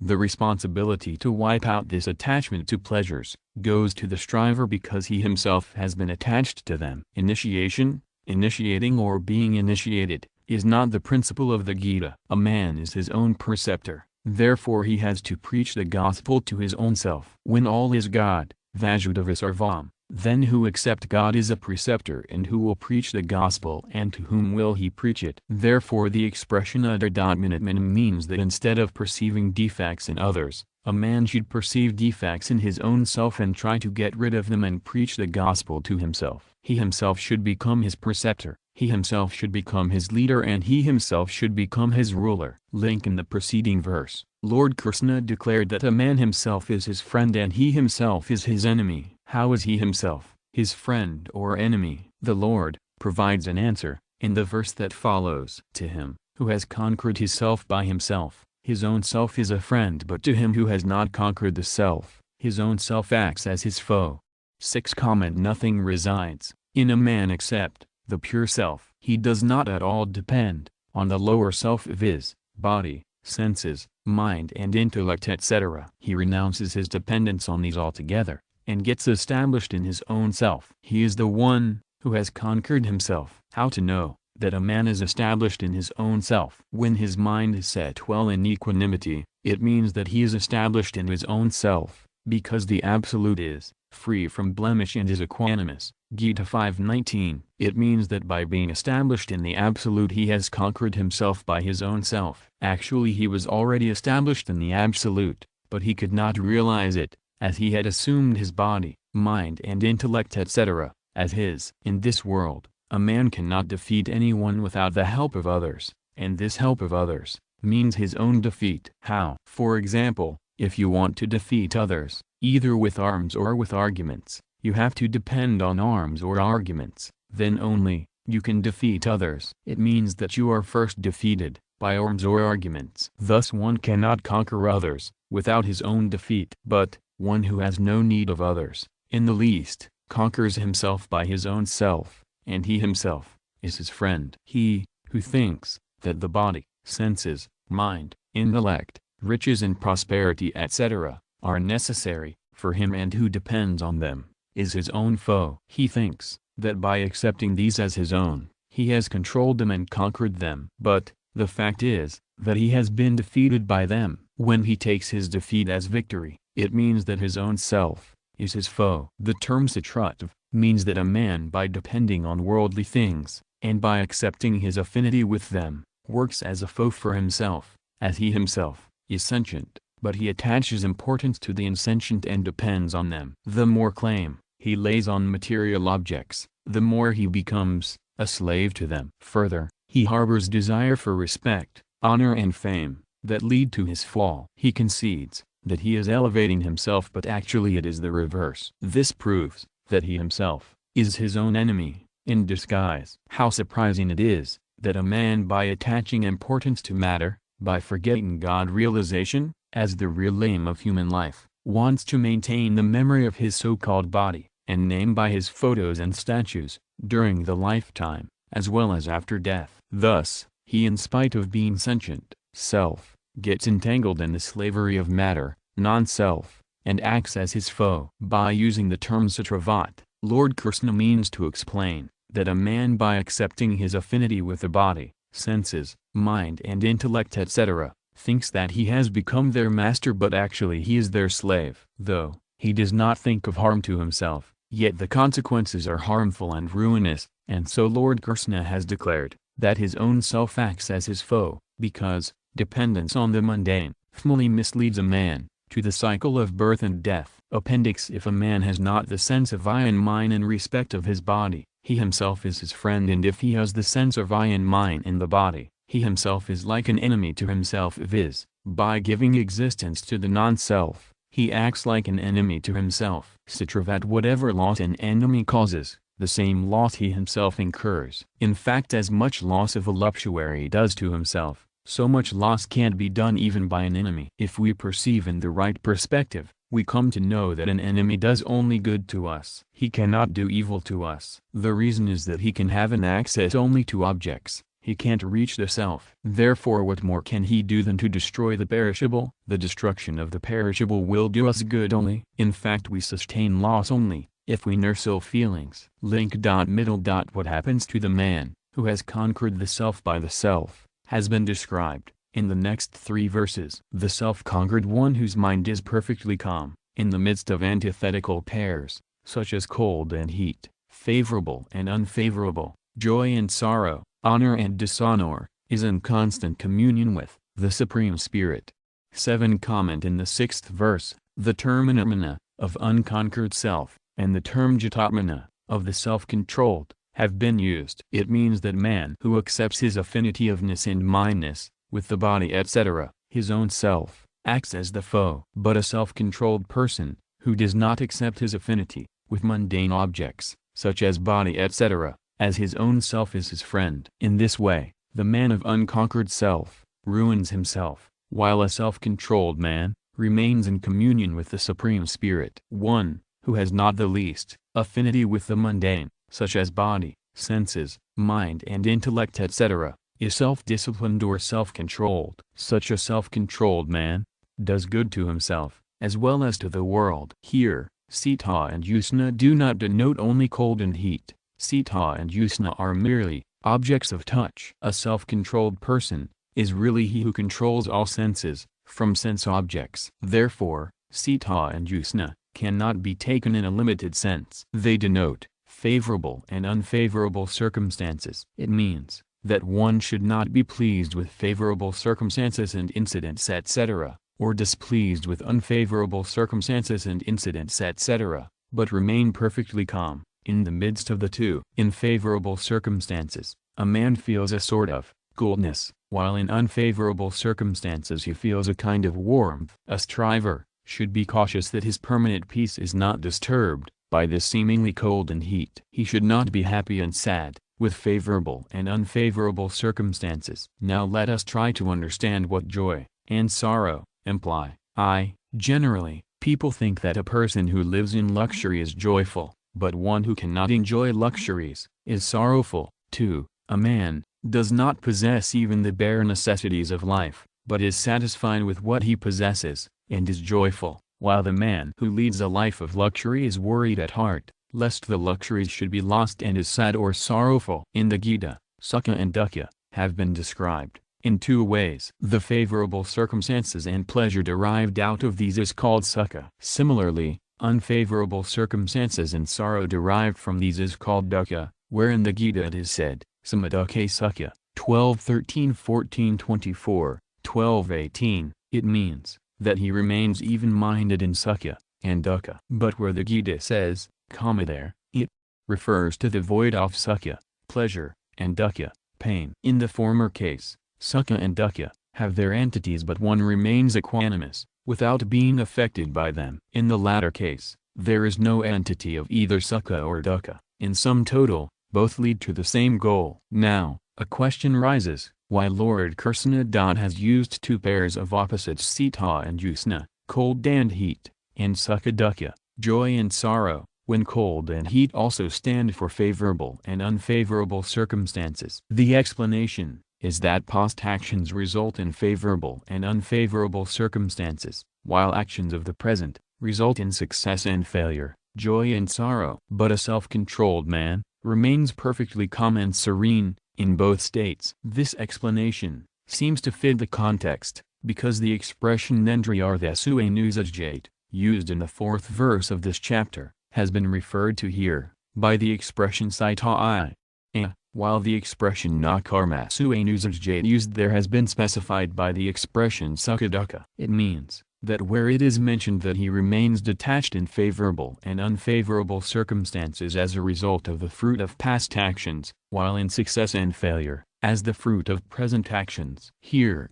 it is mentioned that he remains calm. In both cases, he is perfectly calm in honor and dishonor also. Now, a question arises, that honor or dishonor is also a result of actions of the past, and therefore, is included in favorable and unfavorable circumstances. The explanation is that in favorable and unfavorable circumstances, no one else becomes an instrument, while in honor and dishonor, including praise and censure, someone else becomes the instrument. But the self-controlled man remains calm, whether he is honored or dishonored by others. How to remain calm in honor and dishonor? In honor, a striver should not think that it is the result of his virtuous or good actions, but he should consider it a virtue of the person who has shown honor to him. While he should think of dishonor as a result of his past actions, and feel obliged to the other person who has purged him of his sins by becoming an instrument of dishonor. Thus a striver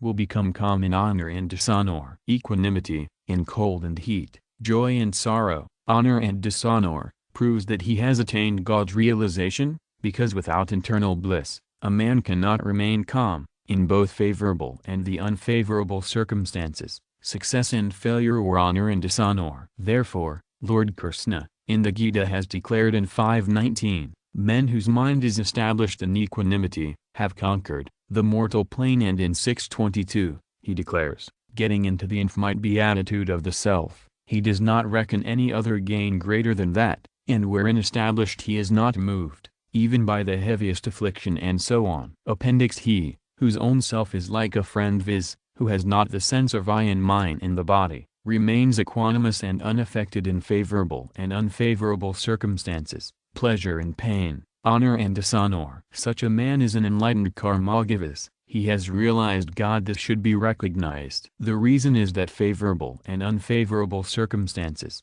pleasure and pain, honor and dishonor are fleeting, but God ever remains the same. The yogi whose mind is satiated with jnana, knowledge, and vijnana, equanimity, who remains unshaken ever, whose senses are compliant, to him a clod, a stone and a piece of gold are the same, is spoken of, as one who has attained God realization.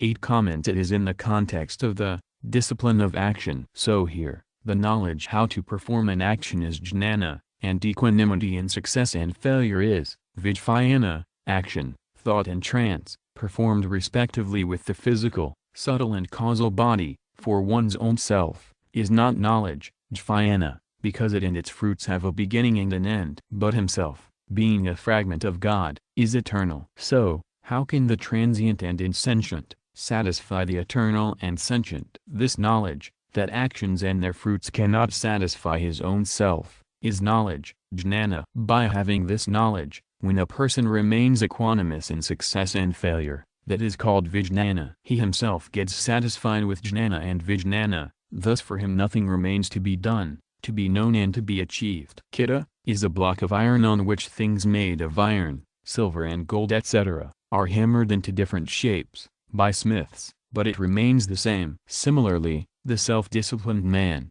remains unshaken in all circumstances. A striver, following the discipline of action, has to conquer the senses, because while performing actions, he may have attachment and aversion. Therefore, Lord Krishna in 12:11 has said, subduing your mind, senses etc., relinquish the fruit of all actions. It means that in abandoning the fruit of action, senses have to be subdued. Thus a striver who, while following the spiritual discipline, remains careful in subduing his senses are finally conquered when he realizes God. To a yogi, a clod, a stone and a piece of gold are the same. In dealings, he knows the value of each one of them. So, he keeps gold in the shelf, while lets a clod and a stone lie outside. But he remains equanimous in gain and loss. He views all the things of the world with an equal eye, because he knows that all of these are ascetic. He remains established in God, who pervades everywhere equally, and his axiomatic equanimity abides in him. Such a karmagi, satisfied with jnana, knowledge, and vijnana, equanimity, unshaken in all circumstances, with senses subdued, and equanimous, is spoken of as a yogi, viz., one who has attained yoga or equanimity. He who regards well-wishers, friends, foes, neutrals, mediators, the hateful, the relatives, saints and sinners, all alike, stands out supreme. 9. Comment. In the 8th verse, there is description of equanimity in objects, while here there is description of equanimity in persons. The objects cannot perform any action, while persons perform actions for themselves as also for others. So, it is difficult for them to have equanimity in them. Therefore, the person who has a benevolent and impartial attitude to all and regards them alike, even after noticing differences in their conduct, stands out supreme. One who is engrossed in the welfare of others, like a mother, without any selfish motive, is called shrewd, disinterested friend, while one who returns good for good is a friend. The foe is he who does evil to others without any cause, but the hateful is one who does evil to others, having some selfish motive or any other cause. The neutral is he who remains indifferent to two groups or men, if they are fighting, and the mediator is one who desires compromise for the welfare of both. He has a benevolent and impartial attitude towards his relatives, as well as those hostile to him. His dealing with saints and sinners is different, but he thinks about the welfare of both of them, and also does good to them equally, because according to him all persons are different manifestations of the same divinity. As the Lord is a disinterested friend of all beings, Gita 5129, the yogi is also a disinterested friend of all beings, Srimad Bhagavata 3.25-21. Here, Lord Krishna, by using the phrase Sadhu Svapakapapezu, means that if he regards saints and sinners alike, he will regard all people alike, because men are judged by their actions. The Lord also lays emphasis on conduct, actions, by declaring, whatever a great man does, the same is done by others, Gita 3.21. If he regards men who perform virtuous actions, and also those who perform evil actions alike, it means that he stands supreme, because it is difficult to have a benign and equanimous attitude for the sinners. In the world, people generally have a tendency to observe actions of others. By doing so, they cannot observe their real self, that remains the same, while actions always undergo changes. Secondly, They specially observe evil actions of others which must lead observers to degradation, because, by doing so, they attach much importance to those evil actions. Therefore, Lord Krishna in this verse has explained that a yogi regards saints and sinners alike, because he believes that God alone creates the phenomenon, and so, all that is God. Thus, the yogi stands supreme. An exceptional fact according to the Gospel of Gita: equanimity is called yoga. 248. One who attains equanimity does not need any other virtue for God realization. He becomes wholly virtuous spontaneously, and he conquers the mortal plane. 519. In Vishnu Purana, Prahlada has said that equanimity is God's adoration. 11790. We can attain such a significant equanimity by being free from evil. The means to be free from evils are: I. Do not regard anyone as evil. 2. Do not do any harm to anyone. 3. Do not think ill of anyone. 4. Do not perceive evils in others. V. Do not hear evil of others. Vi.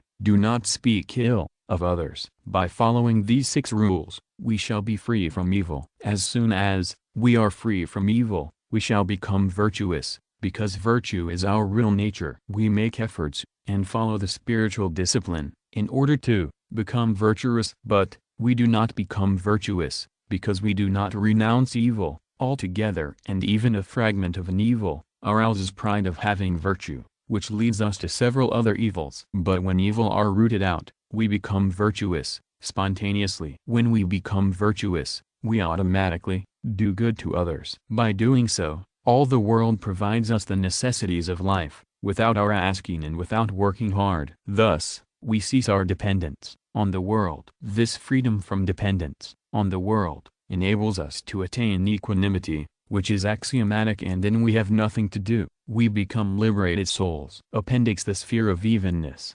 equanimity, is different from that of unequality. God is equanimous, equal, and the world is uneven. An enlightened karmagi remains equanimous, even having different dealings with different persons. He regards a clod, a stone, a piece of gold, a well-wisher, a friend, an enemy, a neutral, a mediator, the hateful, a saint and a sinner alike, though dealings with them can neither be the same, nor should be the same, and cannot be done the same. The reason is that he has realized there is nothing else besides God. If there is an idol of Lord Vishnu made of gold and there is toy dog made of gold, both having the same weight will also cost the same. Lord Vishnu is the best and most venerable deity, while the dog is a mean and untouchable animal. In outward dealings there is a vast difference between the two, but as far as the metal, gold, is concerned, there is no difference between the two. Similarly, in the world there is outward diversity among people as a friend, a foe, an exalted soul,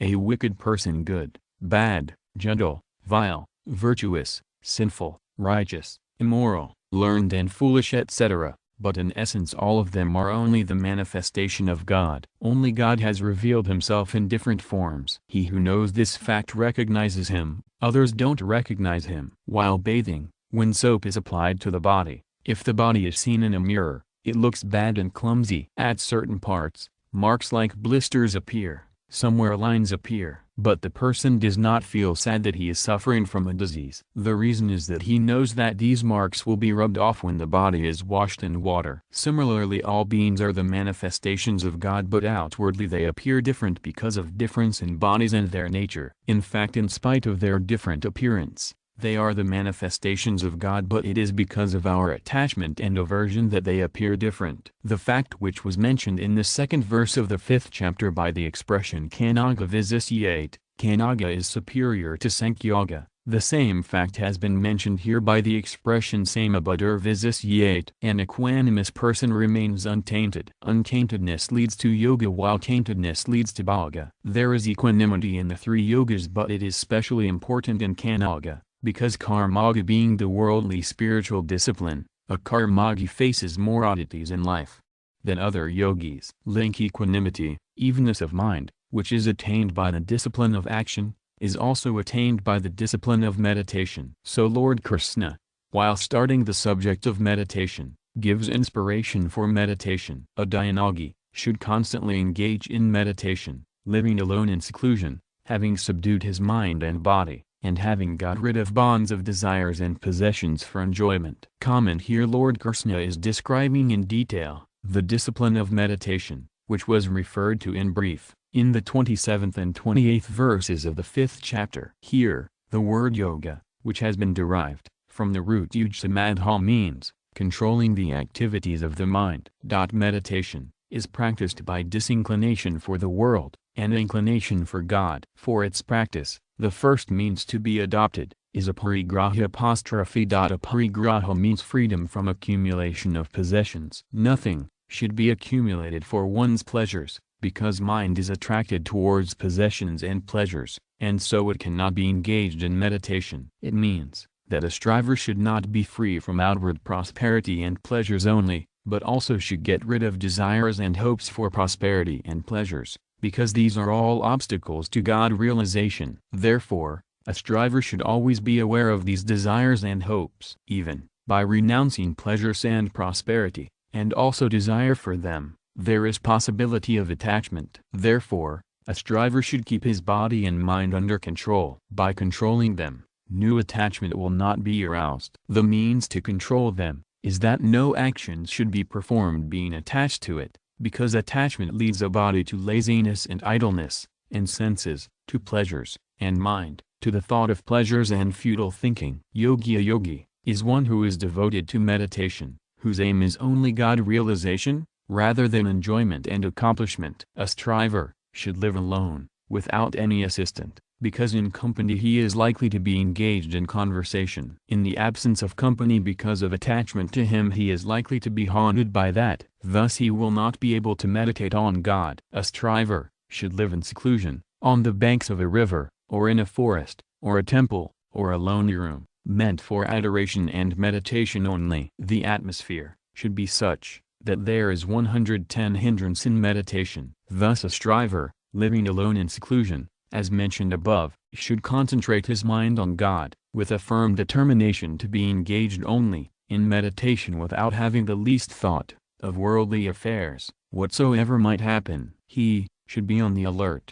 because alertness is spiritual discipline. A striver should think of God, not only at the time of meditation, but also while performing other actions, without any attachment to these, because the thought of God helps in meditation, while the thought of God in meditation helps a striver in thinking of Him during his mundane affairs. It means that a striver should always remember that he is a striver, viz., he should always remember God and think of Him, even when he performs worldly actions. He should harbor no thought of any worldly transaction, otherwise it will be a hindrance in his meditation. Therefore, while sitting for meditation, he should have a firm resolve that he has to meditate only on God, whatever may happen. By this resolve, it will be easy for him to meditate on God. A striver has a complaint that he cannot concentrate his mind on God. The reason is that he wants to concentrate his mind on God without breaking off his affinity for the world. Therefore, a striver should break off his affinity for the world, as it is this affinity or attachment, or a sense of mind, which influences the mind. Therefore, a striver can concentrate his mind and engage in meditation by only having the aim of God realization and being detached from all persons and things, etc. If such detachment is not there, these will haunt his memory. An exceptional fact: initially, Arjuna was prepared to wage the war, and he also got prepared at last. But, in between, he thought that to wage war was a sin. Thus, it was a question of performing an action or not to perform it. So, it arose in the context of the discipline of action. But how other disciplines, such as of knowledge,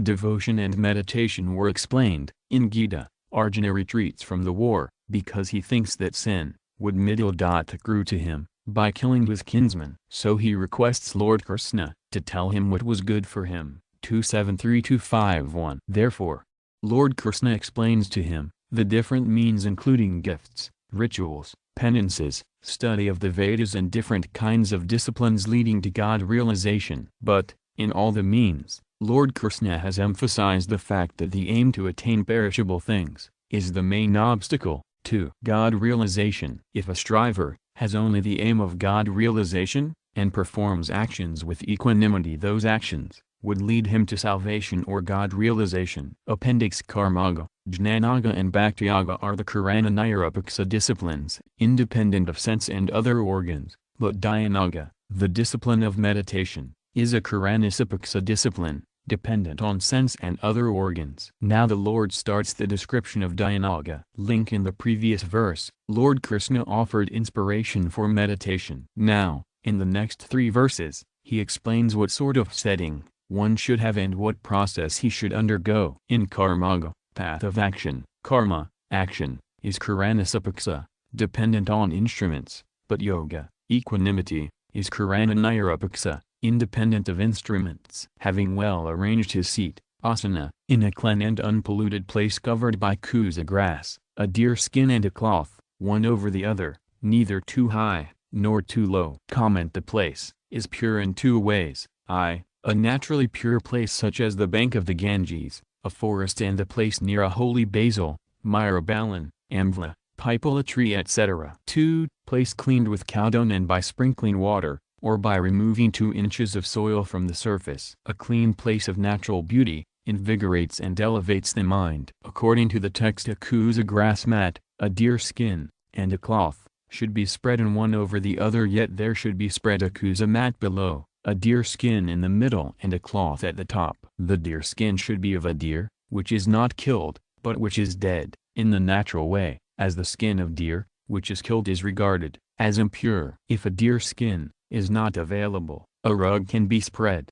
Over the rug, soft cotton cloth should be spread. Kusa grass is supposed to be made from the hair of boar incarnation of the Lord and thus is considered holy. Deer skin is spread over a kusa grass mat, so that kusa grass may not prick the skin and an electric current of a body may not pass through the kusa grass to the earth, as a deer skin is a bad conductor of electric current. A soft cotton cloth is spread over the deer skin, so that the bristles of deer skin may not stick into the body and the striver feels comfortable. The seat of the plank bed should neither be too high, nor too low, because if it is too high, a striver while meditating may doze off, fall down and be injured, but if it is too low, creeping insects may disturb him in his meditation. The order of the text does not seem reasonable and proper because kusa grass pricks the body. Therefore, it should be interpreted as a kusa grass mat below, a deer skin in the middle and a cloth at the top,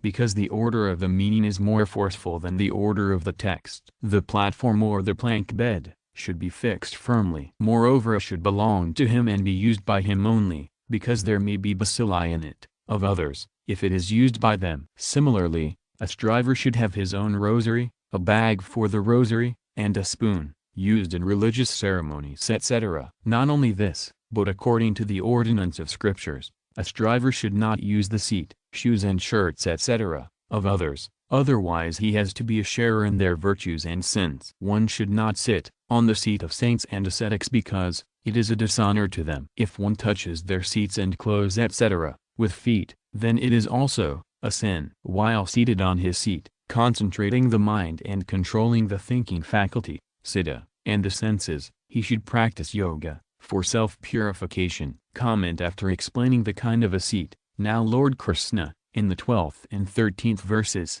explains the process, how one should practice meditation. This phrase has been used for the seat with a kusa grass mat, a deer skin and a cloth, described in the previous verse. He should sit still on the seat, in a comfortable posture, as Siddhasana, Padmasana or Sukhasana, etc., without moving the body. It is said about the posture that a striver should be able to sit in that posture continuously for 3 hours, without moving the body. By doing so, the mind and life breath naturally become calm, and free from volatility. Volatility of mind does not allow the body to remain motionless. The motion of the body and urge for action do not allow the mind to remain steady and calm. Therefore, it is very essential that the body should remain motionless.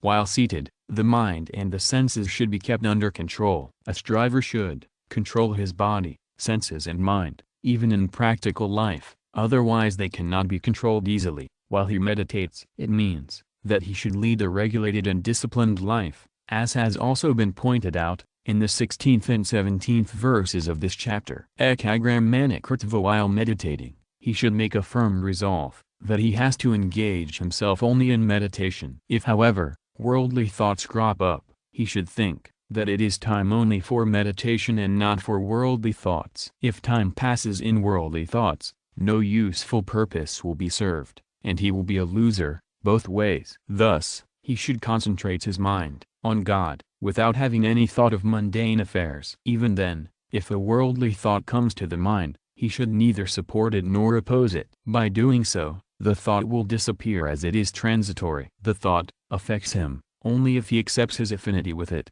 but if he remains indifferent to it will automatically perish, because it is perishable and transient. In the world, there are good and bad actions. If we do not have any affinity with them, they would not affect us. Similarly, during meditation, if we do not have any affinity with thoughts, our mind will not get tainted. It will remain calm and composed. One should practice the yoga of meditation for self-purification. Desire for worldly things, pleasures, honor, praise, name and fame etc., is impurity of the self, and by renouncing all the desires, to have the only aim of God realization, is self-purification. Yoga is a power which can be used either for accomplishing worldly pleasures, or for God realization. If it is used for worldly accomplishments, it cannot be helpful in self-purification or God realization. But if it is used for God realization, it will be conducive to God realization. Let him hold the trunk, head and neck straight and steady, gazing at the tip of his nose, without looking around.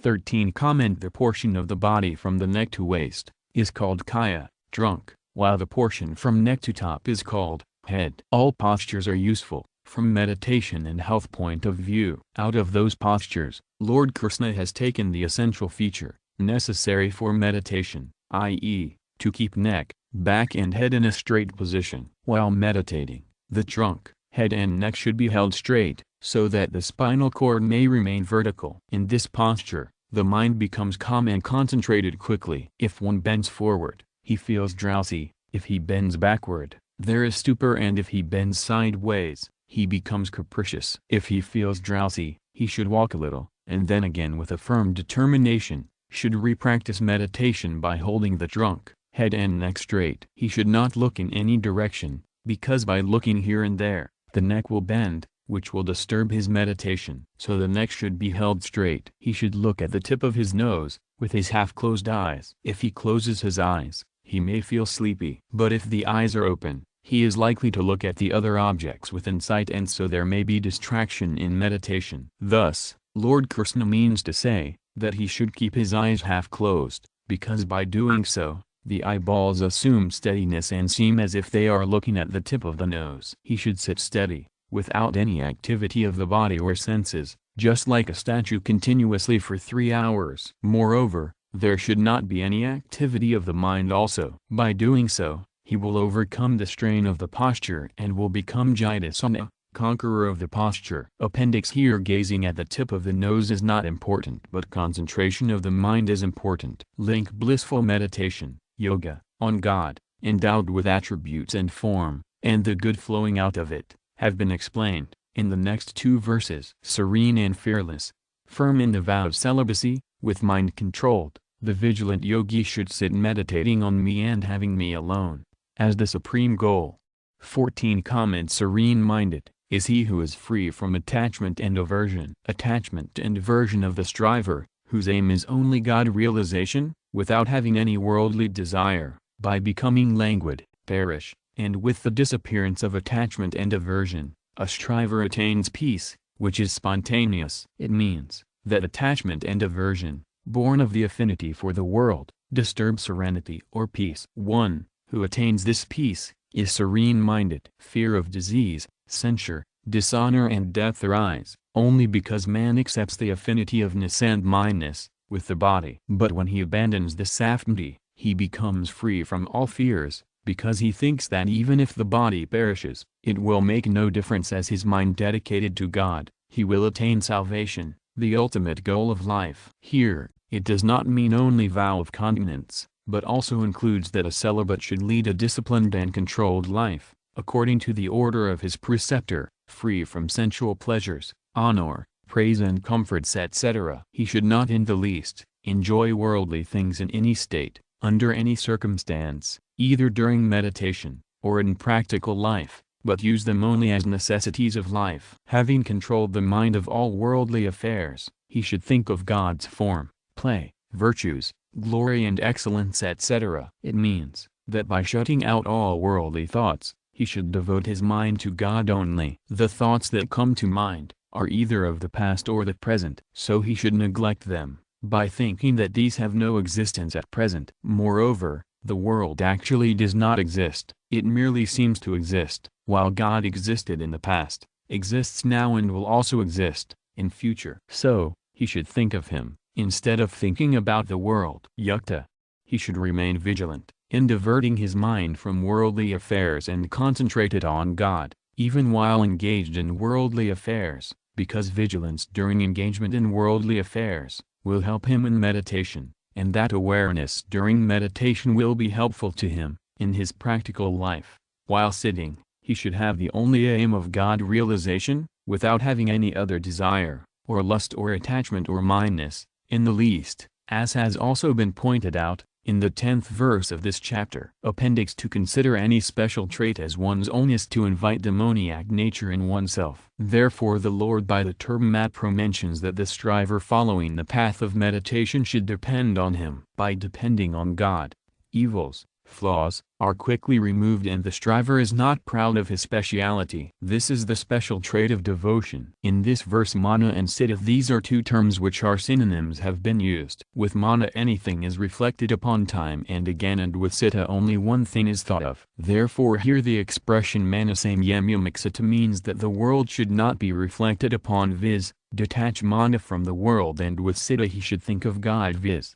concentrate citta on God. Thus, constantly meditating on me, the yogi of controlled mind attains everlasting peace, supreme bliss, abiding in me, nirvana. Comment 1. Who has controlled his mind is called nirtamanasa. A yogi's mind can be subdued only if his exclusive aim is God realization, without having any affinity for the world. Affinity for the world does not allow the mind to be subdued. A striver commits an error if he thinks that he is a householder, having some caste, creed and color etc. Thus he cannot meditate. A striver should think that he is a striver, whose only aim is to meditate on God. His aim is not to attain mystic power. Thus, by changing hisness, he will be able to concentrate his mind on God. With the change of eye sense, the inner sense would automatically change. The word avam, thus, has been used for meditation and concentration of mind, described from the 10th to the 14th verses. Yunjanatmana means that a striver should concentrate his mind on God, diverting it from the world. Sadhu means that he should practice meditation regularly, in seclusion and daily life, always having the aim of God realization. Such practice leads to an early success. This is a state, when established, nothing further remains to be attained. This state is called supreme peace or supreme bliss or emancipation or salvation. A striver attains peace by breaking off affinity with the world, while he attains supreme peace by attaining God realization. The process of meditation culminates in nirvikalpasthiti, state of mind where there is absence of all thoughts. But this is also a state, as it does not remain constant, as there is deviation from it at times. This is not God realization. Further to it, there is nirvikalpa, which is self-realization, God realization. This is called supreme peace. The same supreme peace, in 512, has been called final peace, and, in 931, eternal peace. Link.middle.lane. The next two verses, there is the description of the regulations that a yogi has to observe in his earthly life. Yoga is not successful for him who eats too much, nor for one who does not eat at all, or for him who sleeps too much, nor too little. Comment: yoga is not possible for him who eats too much. Too much eating causes thirst for water, so he has to drink much water. Too much water makes the stomach heavy and the body too. If he overeats, he becomes dull and lazy, and may suffer from indigestion, which causes disease in the body. So he cannot concentrate his mind in adoration and spiritual practice etc. So how can yoga be possible for him? Yoga is also not possible for him who eats too little. If he is underfed, he will feel hungry, think of food again and again, and become weak. His body will languish and life will become hard to live. He will be inclined to keep lying down. It will be hard to sit for meditation. Thus he cannot concentrate his mind on God. So how is yoga possible for him? Oversleep makes a striver idle, lazy and inert. In oversleep, the striver cannot sleep soundly, and so different thoughts come to the mind. Thus, oversleep is a hindrance to the practice of meditation. This yoga is not possible for him who sleeps too little. By keeping aware he feels drowsy, arid cannot practice meditation. Men of sattvika disposition, while having spiritual discussions, narrating and listening to lives of saints, devotees and incarnations of God, have so much joy and get so much engrossed in them, that they do not feel drowsy at all even by remaining awake. If a person's food is less than that of others but is more than his appetite, it is known as too much. Throughout the night, this wakefulness helps them reach a state which transcends the three modes of nature, prakriti. Similarly, devotees in adoration, loud chanting and constant remembrance of God, are so much engrossed that they do not feel hungry. This cannot be said as not eating, because all doings by men while devoted to God become sat. Yoga, which brings out the cessation of the travails of the world, is accomplished only by him who is moderate in diet and recreation, temperate in action and regulated in sleep and wakefulness. Common food, livelihood, should be earned by honest means. It should be pure, easily digestible, light, a bit less than necessary, and items of food must be in accordance with the ordinance of scriptures and Ayurveda. Recreation, such as physical exercise and walking etc., should be resorted to moderately. All actions should be performed according to one's caste, creed, country, condition and capacity, following the ordinance of the scriptures,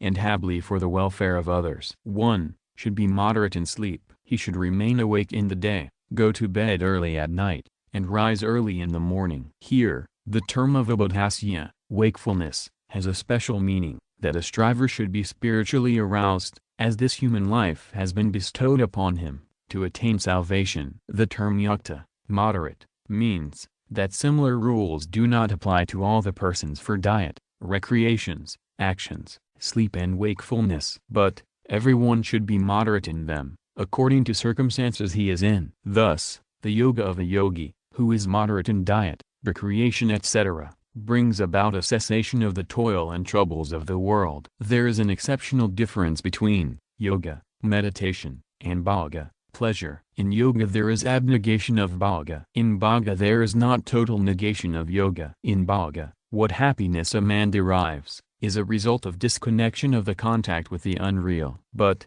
man does not pay attention to this fact, and thinks that there is pleasure in contact with worldly things. So, he gets attached to sense objects. He cannot experience yoga, which brings about the cessation of miseries of the world. In this yoga, there is total negation of worldly enjoyment. An exceptional fact. This verse on meditation is useful for all strivers. By following it, they may attain salvation. There are 4 factors described in it. L. Moderate in diet and recreation. 2. Moderate in action. 3. Moderate in sleep. And 4. Moderate in wakefulness. We have 24 hours at our disposal. If 24 hours are divided say into 4 parts, we get 6 hours for each of the above activities, 6 hours for eating, recreation and physical exercise etc. 2. 6 hours for actions for earning livelihood, viz., farming, business and service etc. 3. 6 hours for sleep. And 4. 6 hours for wakefulness, viz., meditation, adoration, constant remembrance and loud chanting etc., for God realization. These can also be divided into 2 parts,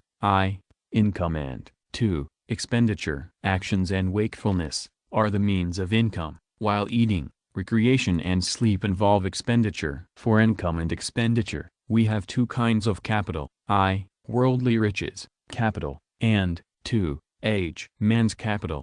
Worldly riches, expenditure, eating, recreation, income, action for earning livelihood, age, expenditure, wakefulness, sleep, income, wakefulness, spiritual recreation, earning, spiritual discipline. Let us first think about worldly capital, worldly riches. If a person earns more, it is all right, but if his expenses are more than income, it will not be good, it will ruin him. If a person devotes only 4 hours to eating and recreation, etc., he may devote 8 hours to his profession, earning his livelihood. Now, let us think about age. If he gets refreshed by 4 hours sleep, he should devote 8 hours to worship, meditation and spiritual discipline. This spiritual discipline should be enhanced every day because we have come to be born for God realization, not for accumulation of mundane wealth, etc. Secondly, we should remember God while earning our livelihood and also while we go to bed. At bedtime, a striver should think that he has to devote time to devotion and adoration. While lying in the bed, while lying down, if he sleeps, it is all right, but he should not aim at sleeping. Again, when he wakes after sleep, he should be engaged in adoration, meditation, devotion and study of scriptures, etc. While discharging his duty, or performing actions, he should always remember God. Thus each and every activity of his life would become part and parcel of one's worship. Appendix: the verses 16 and 17 are certainly useful for the strivers following the path of meditation, but they are also very useful for strivers following other paths. Link in the preceding 2 verses. Regulations that a yogi has to observe in his earthly life have been described. Now, in the next verse, Lord Krishna explains, when a striver is said to be established in yoga, when the perfectly controlled mind is fixed on the self, Atman, alone, free from desires for enjoyments, then the person is said to be an achiever of yoga. Comment in this chapter, from the 10th to the 13th verses, there is description of the seat and posture suited to meditation. In 14th and 15th verses, there is description of meditation on God, with attributes and form, with its fruit. In 16th and 17th verses, there is mention of regulations for all strivers of meditation. In the verses, from the 18th to the 23rd, there is description of meditation of the self with its result. When a well-disciplined mind, free from the thought of the world, gets established in the self, whichever remains the same, without any modification. In the self, there is enjoyment or bliss which does not let the mind deviate from it, and thus the mind, by having this relish, gets engrossed in it. The 5 stages of the mind are mudha, ksipta, viksipta, confused, ekagra, concentrated, and nirodha, tied up. In the first 2 stages a striver is not entitled for yoga. The person with a viksipta, confused, mind is entitled for yoga. His mind sometimes rests but sometimes does not rest in the self. When the mind is concentrated, that is called savikalpasaranati, but the next stage is when the mind is completely settled, then that is called nirvikalpasamadhi or yoga. Here in Vinayatransitam as well as in the 15th verse of this chapter, there is the hint of savikalpasamadhi, when one is completely free from desires for all objects and pleasures. Here, as well as hereafter, he is called a yogi. The terms yada, when, and tada, then, denote that as soon as a person with disciplined mind rests in the self alone, free from desires for enjoyments, he becomes a yogi. An exceptional fact in this verse, there are 2 important aspects. One is that the mind should rest in the self, and the other is that it should be free from desires for all objects, etc. It means that when the mind gets focused in self, it does not think of any objects, persons or circumstances, etc., as it gets engrossed in the self. Similarly, if mind rests in the self, the yogi becomes completely free from all desires, lust and aspiration, etc. Not only this, but he has no desire, even to have the bare necessities of life, and then he is a yogi, in the true sense of the term. The same state has been hinted at, in the 4th verse of this chapter, for a karmagi, when the Lord declares, when a man ceases to have attachment for sense objects, or for actions, and renounces all thoughts of the world, he is said to have attained yoga. 6.4. The difference is that a karmagi performs actions for others only. So, he gets totally detached from actions and objects. Then, he attains yoga. A dhyanagi concentrates his mind on the self, and when the mind gets established in the self, he has no desire for actions and objects, not even for the bare necessities of life. It means that a karmagi's desires are first wiped out and then he attains yoga, while a dhyanagi's mind first gets established in the self, and then his desires are wiped out. Thus, a karmagi applies his mind to the service of the world and gets established in the self, while along with the mind Dhyanaga himself gets established in the self. As a lamp in a windless place does not flicker, this is the simile used to describe the disciplined mind of a yogi, practicing meditation on the self. Comment: as a flame of a lamp, in a place perfectly sheltered against wind, does not flicker, but remains steady. In the same way, when the mind of a striver rests in the self alone, it becomes free from all desires. The yogi, who has subdued his mind, is called itasatasya. In the preceding verse, such controlled mind has been described as vinayata. There is no place without wind, which exists everywhere. Somewhere, it is in its active form, while at other places, it is inactive. Here, the term nivatasta does not refer to total lack of wind, it rather refers to the absence of its active state. Now, a question may arise, why the mind has been compared to the flame of a lamp which may flicker, and not to a mountain which neither flickers nor shakes. The answer is, that unlike a mountain, the mind does flicker like a flame. It is very difficult to keep a flickering item steady. So, it has been compared to a flame. Secondly, as there is light in a flame, there is awareness of God in the mind. Though, in sound sleep and a trance, there is an equal forgetfulness of the world, yet, in sound sleep mind merges in ignorance, and so there is no awareness of the self. In a trance the mind remains conscious of the self. Due to these reasons, an illustration of the flame has been given here. This fact has also been pointed out in the 27th verse of the 4th chapter by Jnanalpite. Link: the state in which perfection is attained is described in the next verse. When the mind, disciplined by the practice of yoga, becomes tranquil, and when the yogi, beholding the self, Atman, by his self, he is contented in the self. 20. Comment: the determination to practice meditation on the self is dharana, while the continuous flow of the mind towards the self, disregarding other thoughts, is called dhyana, meditation. Meditation has three aspects: the meditative, one who meditates, the act of meditation, and the aim to be achieved, viz., self. So long as there is knowledge about the three, it is meditation. But, when the mind gets so much engrossed in the aim that nothing remains except the aim, that state is called samadhi, trance. This is called samprajñāna samadhi. After practicing it for a long time, it changes into the distinction between the two, is that in the former, consciousness of the trio, regarding by way of the object and its name and the relation between the name and the object of meditation, persists. But in the latter, only the object of meditation remains, by becoming oblivious of the two. The former is also called ekagra, concentration of mind, while the latter nirodha, tied-up state. The samadhi, trance, of nirodha state, tied-up state, is also of two types: sabija, with seed, and nirbija, without seed. In the former, because of subtle desire, siddha, accomplishments, appear. These accomplishments are in the form of worldly riches, which are obstacles to God realization or self-realization. Therefore, regarding these as meaningless, a yogi becomes quite indifferent to them, and then he rises to the height of nirbija samadhi, trance without seed, which in this verse has been referred to as nirodham, tied-up state of trance. In meditation, while having disinclination for the mundane, a striver gets joy or peace, which is far superior to mundane pleasures. This joy enhances as a striver rises to the higher states of trance by practicing meditation. While progressing, he reaches the stage of nirbija samadhi, trance without seed. If he does not enjoy ever that state of joy, then he is satisfied in the self by the self. Uphiramate,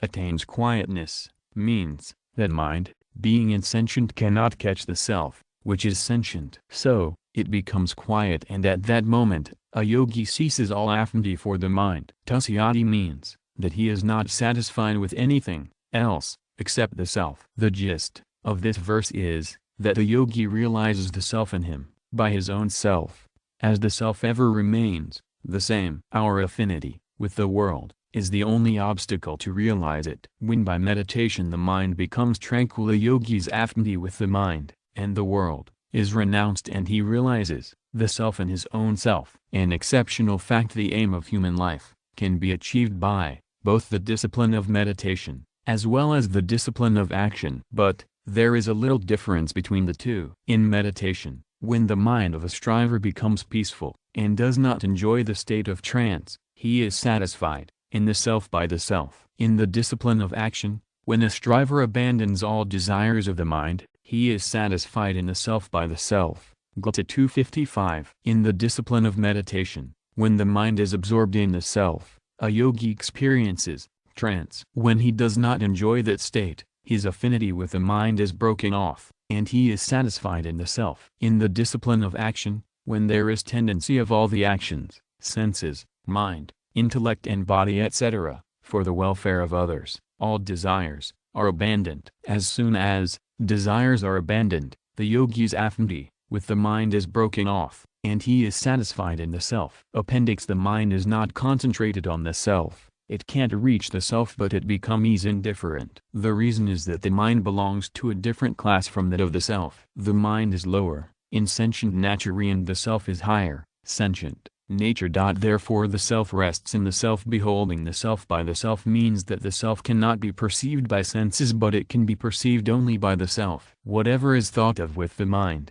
that is only of sense objects, the non-self, rather than of God. Whatever is determined with the intellect, is of the objects of the intellect, not of God. Whatever is described with the tongue, is of the objects of the tongue, not of God. It means that with the mind, intellect and tongue there is reflection, determination and description, which are the evolutes of Prakriti, non-self. But God is realized by having dissociation with the mind, intellect and tongue, viz., by renouncing affinity with them. If there is the only aim of God realization, then reflection, determination and description with mind, intellect and tongue are not improper, but they became the means to the end. But if a striver gets satisfied in them and thinks that he has attained perfection, then that satiation becomes obstacle to his aim. Here the self-realization which is attained by the discipline of meditation, the same is attained by karmaga, path of action. Gita 2:55. The difference is that dhyanaga,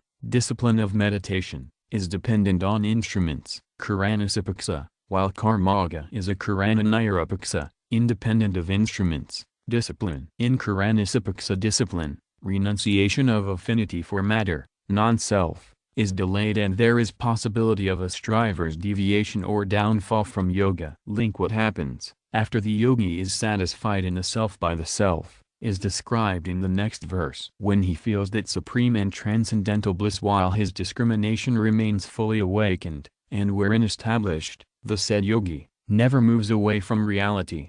Tattva, comment: the bliss which a yogi feels is infinite, and there cannot be any bliss greater than this, because it transcends the three attributes, modes, and is axiomatic. This bliss has been called an imperishable bliss, 521, infinite bliss, 628, and absolute bliss, 1427. This bliss has been called infinite here, because it is superior to sattvika joy, which is born of placidity of mind by meditation on God. This infinite bliss is not born, but it is unborn and axiomatic. This supreme bliss transcends sensual pleasures. It means that it is superior to rajasic joy, which is derived from the contact of senses with their objects. It is beyond our power to obtain rajasic joy, because it is beyond our power to obtain individuals' desired sense objects. So, we are dependent to obtain these, while there is no such dependence in attaining infinite bliss that can be felt in the self by one's own self. In attaining it you don't require any individual, any sense object, and even your mind and senses. You are quite free in having it by your own self. It means that it is superior to the tamasic joy, which arises from sleep, indolence and carelessness. A man derives joy from sound sleep, but in sound sleep, his mind is merged. Joy is also derived from indolence and heedlessness, but at that time mind is not awake and discrimination is lost. But in infinite bliss, the mind is not merged, nor is discrimination lost. It is beyond the access of intellect, being an evolute of matter, while bliss is the characteristic of the self, which is beyond matter. Thus in this verse, it has been explained that the supreme bliss is far superior to the sattvika, rajasika and tamasika joy, and it transcends all the three modes. A yogi feels bliss in his own self, and established there, he does not move from reality, viz., this bliss continues endlessly and spontaneously. When the Muslims imprisoned Shivaj's son, Saranbaji, made him blind and removed his skin off, to force him to embrace their religion, but he did not do so, and thus he did not go astray and discard his religion. It means that nothing can force a person to move away from his beliefs. When no force makes a person to change his beliefs, how can anyone force a yogi to deviate from supreme bliss, or how can he himself abandon that supreme bliss? He cannot. It means that a man never moves from supreme bliss, because it is a characteristic of the self, soul. He changes only when there is the least affinity with matter. Thus, by affinity for matter, a man may have a fall, even from a trance. So long as he has affinity for matter, his self cannot merge in the cosmic self, because matter is always active. Appendix: having realized the self, a Dhyanayogi feels imperishable and integral bliss, which is atmadikya, infinite, supreme, viz., it is superior to sattvika joy. Atindriyam, viz., it is superior to rajasika joy, and buddhigriya, viz., it is superior to tamasika joy. When the Lord declares the imperishable bliss as buddhigriya, he does not mean that it can be intuited, attained, by intellect. The reason is that intellect is the evolute of prakriti. Then how can it have an access to the bliss which transcends prakriti? Therefore the purpose in declaring it as buddhigriya is that it is superior to tamasa joy. The joy, which is derived from sleep, indolence and carelessness, is tamasa. Gita 18:39. In sound sleep intellect merges in ignorance and in indolence and heedlessness. Intellect does not remain fully awake. But in self-evident imperishable bliss, intellect does not merge in ignorance but remains fully awake. Jnanadipide, Gita 4:27. Therefore it has been called buddhigriya, because intellect remains awake but intellect has no access to it. As in a mirror there is reflection of the sun is not there. Similarly in the intellect there is reflection of that bliss, the bliss is not there, therefore it is called buddhigriya. It means that the integral bliss is far superior to sattvika, rajasa and tamasa joy. It transcends them. In spite of being called as buddhigriya, it totally transcends intellect. The self associated with the intellect, prakriti, is buddhigriya, not the pure self. In fact the self cannot be attached to prakriti, but he, self, assumes his attachment to prakriti. Gita 7:5. Link: why a yogi does not move from reality, is described in the next verse. And, having gained which state he does not reckon any other gain greater than that, and wherein established, he is not shaken even by the greatest affliction. Comment: when a person expects more happiness in something else than what he possesses, there is every possibility of his reverting to that. A man wants to attain supreme bliss, or infinite bliss, and he runs after sleep, indolence and heedlessness, the tamasika joys. But he abandons these, because he feels that the joy derived from the contact of the senses with their objects is more pleasant than this one. He abandons it,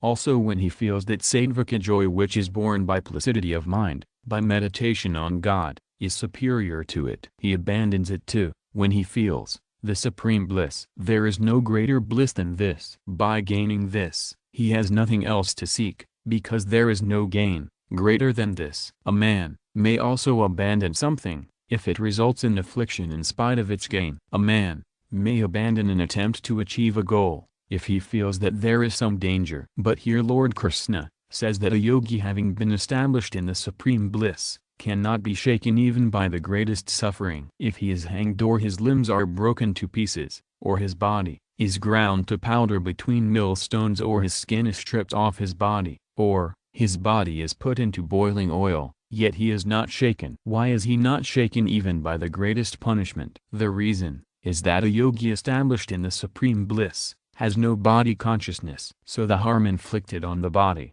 does not affect him. He feels pain or affliction only if he identifies himself with matter. Gita 13:21. But, when he, by breaking off his affinity with matter, is established in the supreme bliss of the self, afflictions or sufferings cannot have any access to him, and so he is not shaken even by the heaviest suffering. Appendix: this verse is the touchstone for all disciplines. A striver following any discipline, karmaga, jnanaga, dhyanaga and bhaktiyoga etc., should test himself on this touchstone. In order to know his state, this verse is very useful for a striver. Every being has an aim to wipe out sufferings and to attain bliss. Therefore every striver should attain the state described in this verse. If this state has not been attained, it means that his spiritual discipline has not attained perfection. A striver may not discontinue his practice, or he may regard his imperfection as perfection. So this verse should be the criterion. A man can attain such a rare state in which there is endless gain and there is not an iota of suffering, but by indulging in accumulation and enjoyments he causes limitless harm to himself. Linked now in the next verse, Lord Krishna gives inspiration to gain that supreme bliss. This separation from the assumed union with pain, travails of worldly life, is called yoga. This yoga, which aims at union with God or at equanimity, should be practiced with determination and without tired and inattentive mind. Comment: our union with pain and birth is the result of accepting our affinity with the world, and this affinity is merely assumed, not real. We can be delinked from this union, because it is merely assumed, and is not natural. However strong our assumption may be, and it may be for a long time, we can cut it asunder, as it is impermanent. As soon as we are disconnected from this union with pain, body and world, we attain yoga, i.e., we feel our union with the self, which is constant, eternal and spontaneous. But we forget this latter union, because of our accepting affinity with the world. By breaking off this affinity, our memory is revived. Therefore, Arjuna in the 73rd verse of the 18th chapter, says that he has regained his memory. It means that Arjuna has not gained anything new, but he has regained his memory, that he has a constant union with God, self. Here in this verse, Lord Krishna has defined yoga as disconnection of union with pain, while in 248, he has defined it as equanimity in pleasure and pain. In fact, both the definitions are one and the same, because equanimity in pleasure and pain turns into a state of separation from union with pain. Patanjali has defined yoga as the control of mind, yoga darsana 1-2, and when the mind is controlled, one rests in the self, 1-3. But in the Gita, Lord Krishna has defined yoga, as in this verse, one's union with the self, which is axiomatic. The term tam, that, has been used for a state of a yogi of disciplined mind. This state has been hinted at by the term yatra, where, in the first half of the 20th verse of this chapter, where it has been mentioned that the mind attains quietude. In the second half of the 20th verse, where it is mentioned that a yogi gets established in the self. In the first line of the 21st verse, he explained the importance of supreme bliss, by using the term yat, which, while in the second line, by using the term yatra, where, he explained the state of a yogi. In the 22nd verse, he explained gain by the term yam, which, and yasmin, in which. Thus, Lord Krishna, by using the term yat 6 times from the 20th verse to the 22nd verse, has explained the singular state of a yogi. The same state has been glorified here by the term tam, that this yoga of meditation should be practiced by a striver, by having the aim of attaining yoga, equanimity, with determination and with an undistracted mind, as has been described from the 18th verse to the 20th verse of this chapter. In order to realize this state of equanimity, a striver should have a fixed mind, that he has to attain yoga, equanimity, even in the face of all temptations and afflictions. Anarvanasitaza means that a striver should not feel despondent and distracted in attaining that yoga,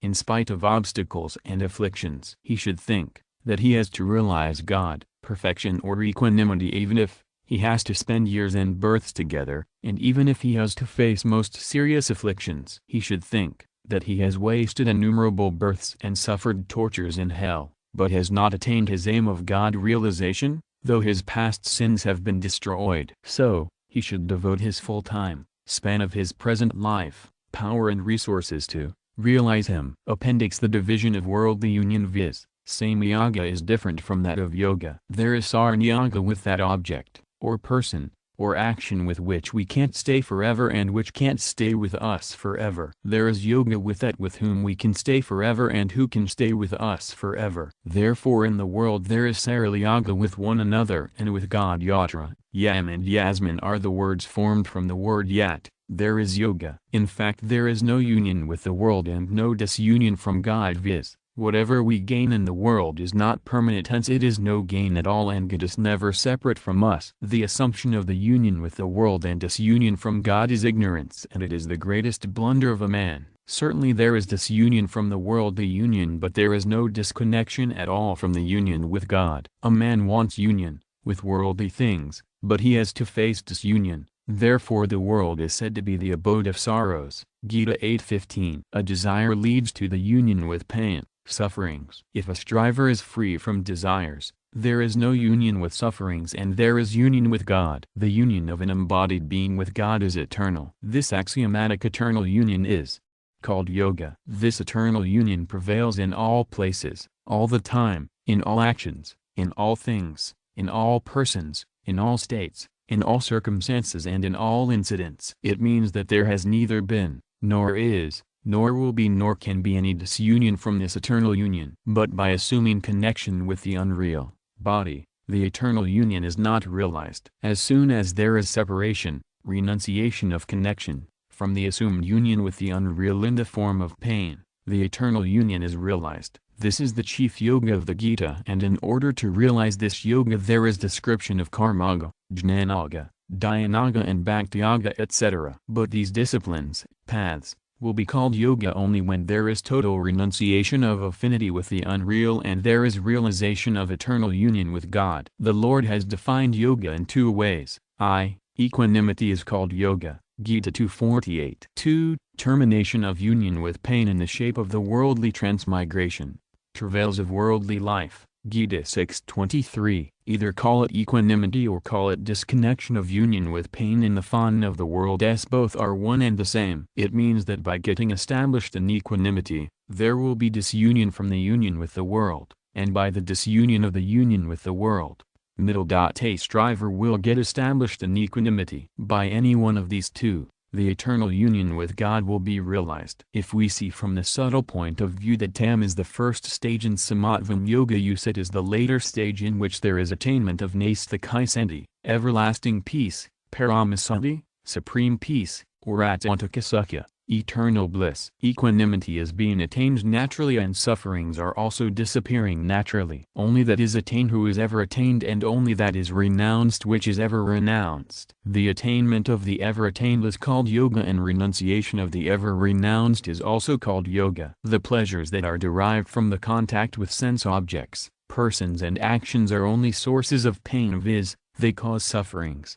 Gita 5:22. Therefore union with the world rather than disunion causes sufferings. There is no disunion of the joy, bliss, which is attained by disunion, renunciation of affinity, from the world, because it is eternal. When there is disunion in both union and also disunion, it means that disunion is eternal. This eternal disunion is called yoga in the Gita. God being ever existent is called is, and the world being never really existent is called not. A vital fact is that while we try to perceive is, then pure is not perceived, but if we observe not as negation, pure is to intuit it. The reason is that while we perceive is, we make such perception through the mind, intellect and other such virtus, then is to be perceived is associated with such virtus. But while we perceive not, then our virtus themselves being not will be also shunned, and pures will be intuited. As while removing rubbish, the broom is also discarded after removing rubbish, as it is also rubbish in the clean house remains. It means that God pervades everywhere by reflecting upon it with the mind and by determining it with intellect. Our connection with Vritti will persist. But the world is separating from us every moment, thus by perceiving the world as non-existent,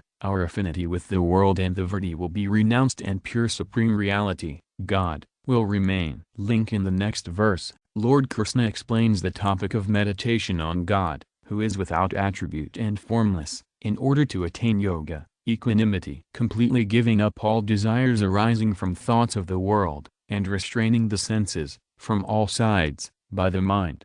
24. The state, which is attained by disinterested action, 619, is attained by meditation on God with attributes and form, 6:14-15, as by meditation on the self, 6:18-23, is also attained by meditation on the Absolute, who is formless and attributeless, which is described here. Thoughts of worldly things, persons and incidents etc., come to the mind, When the man is either attached to or hateful for these and, it becomes a sankalpa, pursuit of the mind. This seed of pursuit sprouts and grows into a plant of desire. It should happen and it should not happen. This is desire. Thus desire born of thought should be completely abandoned. The term kaman, desires, which is itself plural, yet to emphasize that all the desires of different kinds should be abandoned in other terms sarvan has also been given here. Asata means that seed of desire should be completely destroyed, otherwise it may sprout and grow into a forest of desire stretching for miles and miles. Objects of five senses sound, touch, color, taste and smell should be fully restrained by the mind. Samantita means that the mind also should not think of sensual pleasures, and in the mind there should not be any temptation for worldly praise, honor and comfort etc., in the least. One who practices meditation should resolve to renounce affinity for all material objects. Appendix. First there is sphurana, mere flash of thought, and then it is changed into sakalpa, pursuit of the mind. When we take sphurana as existent and get attached to it and further we insist on its implementation, then it changes into a sakalpa. Sphurana is like the glass of a mirror in which no photograph of a man is taken, but sakalpa is like the film off a camera which immediately catches the impression. Link in the next verse. Lord Krishna explains what should be done, to give up all desires and to restrain the senses. One's intellect, mind, fixed firmly, he should gradually attain tranquility with the mind centered on God, and he should not think of anything else.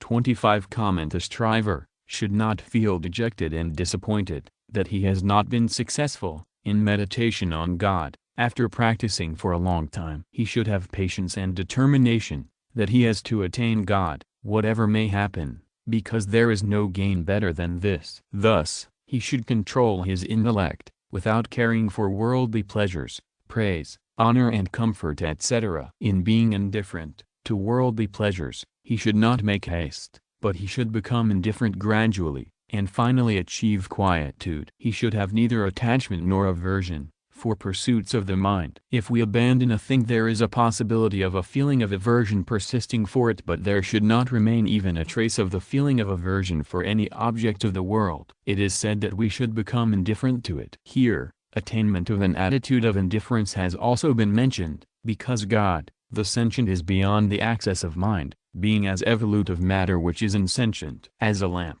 which receives light from the sun, cannot illumine the sun, so mind, which receives energy from God, cannot have access to him but can be indifferent to the world. Secondly, in the world, there is nothing but affliction, therefore, it is futile to think of the world. So, one should become quiet, tranquil and indifferent. God pervades everywhere, even in thoughts, so thoughts are nothing, except God, who is their base and illuminator. Secondly, God is eternal and always the same, without any modification, while persons, things and circumstances etc., are born and they decay and have no existence. So fixing the mind on God, and having affirmed he should have an iron determination that he will not leave his seat without realizing God, even though his body may get parched and even his skin, flesh and bones may decay.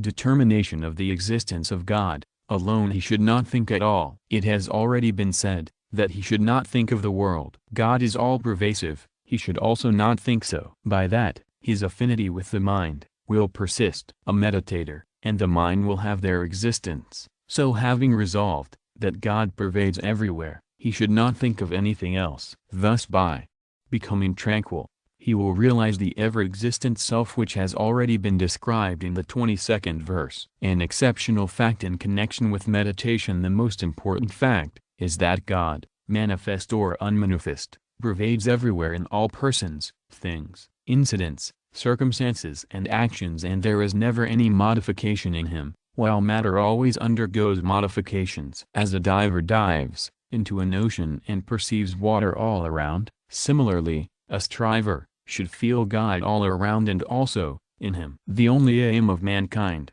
is to realize God, who is ever realizable, but he is not felt, because we divert our attention towards perishable things. If we had an exclusive devotion to attain him, our mind would be automatically concentrated on him. Ether is around us and so is God, but we do not pay attention to it. Therefore, a striver abandoning all thoughts of the world should be indifferent and quiet. He, while concentrating his mind on God, commits an error, that he opposes a thought that comes to the mind, and then has affinity for it. Similarly, he has affinity for a thought, if he is attached to it. Therefore, a striver should neither oppose any thought nor support it, he should only remain indifferent and attain tranquility or quietude. All projections and distractions of the mind are transient, so if these are born, they would decay. Certainly, we should not accept our affinity for them. We should accept our affinity for God, who pervades everywhere. When we confine ourselves to a body,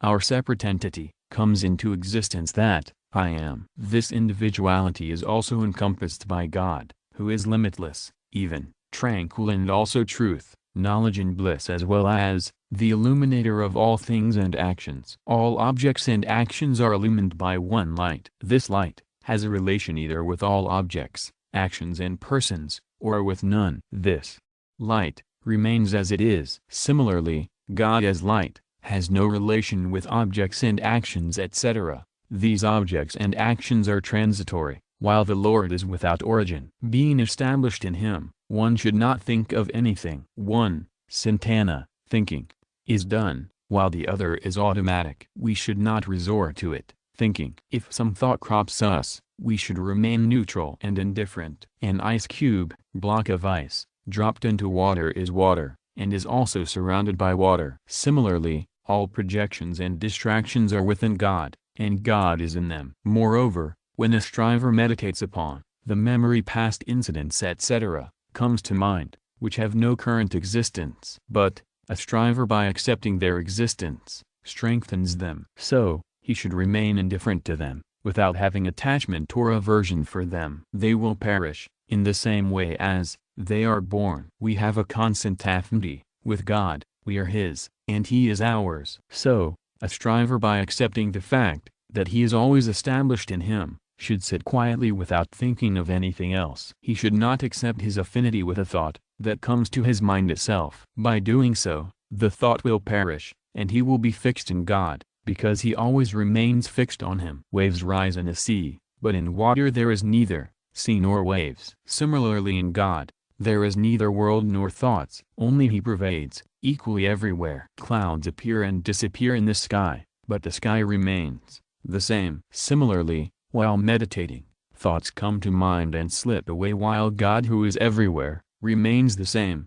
God is all around, inside as well as outside. Everything, sentient or insentient, animate or inanimate, is God himself. He is both at hand and far away. He is incomprehensible, because of his subtlety. Gita 13:15. He is all truth, all knowledge, and all bliss. Everywhere, there is bliss, bliss and only bliss. While discharging duties and performing actions, we should accept that God is all-pervading and undivided. It will help us in meditating on God, while meditation on God will be helpful to us in our practical life, viz., in remembering him when we perform our duties. Therefore, a striver, while meditating in seclusion or performing actions in society, should always accept that God pervades everywhere, in all the time, persons, things, incidents and actions, etc. So, we should always remain established in him, without thinking of anything else. Appendix: the discipline of meditation is of two types: I, to concentrate the mind; 2, to renounce affinity for the mind by discrimination. Renunciation of affinity by using discrimination immediately leads to salvation. In the world, so many virtuous and sinful actions are done, but we have no connection with them. Similarly, we have no connection with the body, senses, mind and intellect. This is known as apurati, indifference. We should have no connection with the vritti. In Srimad Bhagavata is mentioned, 11,129:18, the devotee who follows the above-mentioned discipline, worship of God with all actions of mind, tongue, speech, and body, has the determination, all is God. Then by this spiritual knowledge, being free from all kinds of doubts, perceiving God pervading everywhere, he should become apurama, indifferent, viz., all is God. Even this should not be thought of, but God should be seen face to face. God is in the form of eternal existence, pervades all places, time, actions, objects, states, circumstances, incidents, etc., equally. Places and time, etc., have no existence but God ever exists. So first a striver should have the determination with the mind and intellect God exists. Then he should give up this determination also and be quiet, viz., he should think of nothing. He should think neither of the self nor of non-self, nor of God, nor of the world, nor of union, nor of disunion. If he thinks of anything, the matter, inert, will be thought of. The reason is that if he thinks of anything, citta, mind, will accompany him. If an instrument, citta, accompanies him, the world will not be renounced because an instrument is also a part of the world. Therefore in nakafisadapi cinta there is disconnection from citta, the instrument, because when an instrument is not with him, then there will be real meditation. Even in the most subtle reflection, vritti persists. But when there is no reflection, the vritti disappears. Therefore a striver should be indifferent to reflection even as the soil mixed with water slowly settles down naturally when the water is still.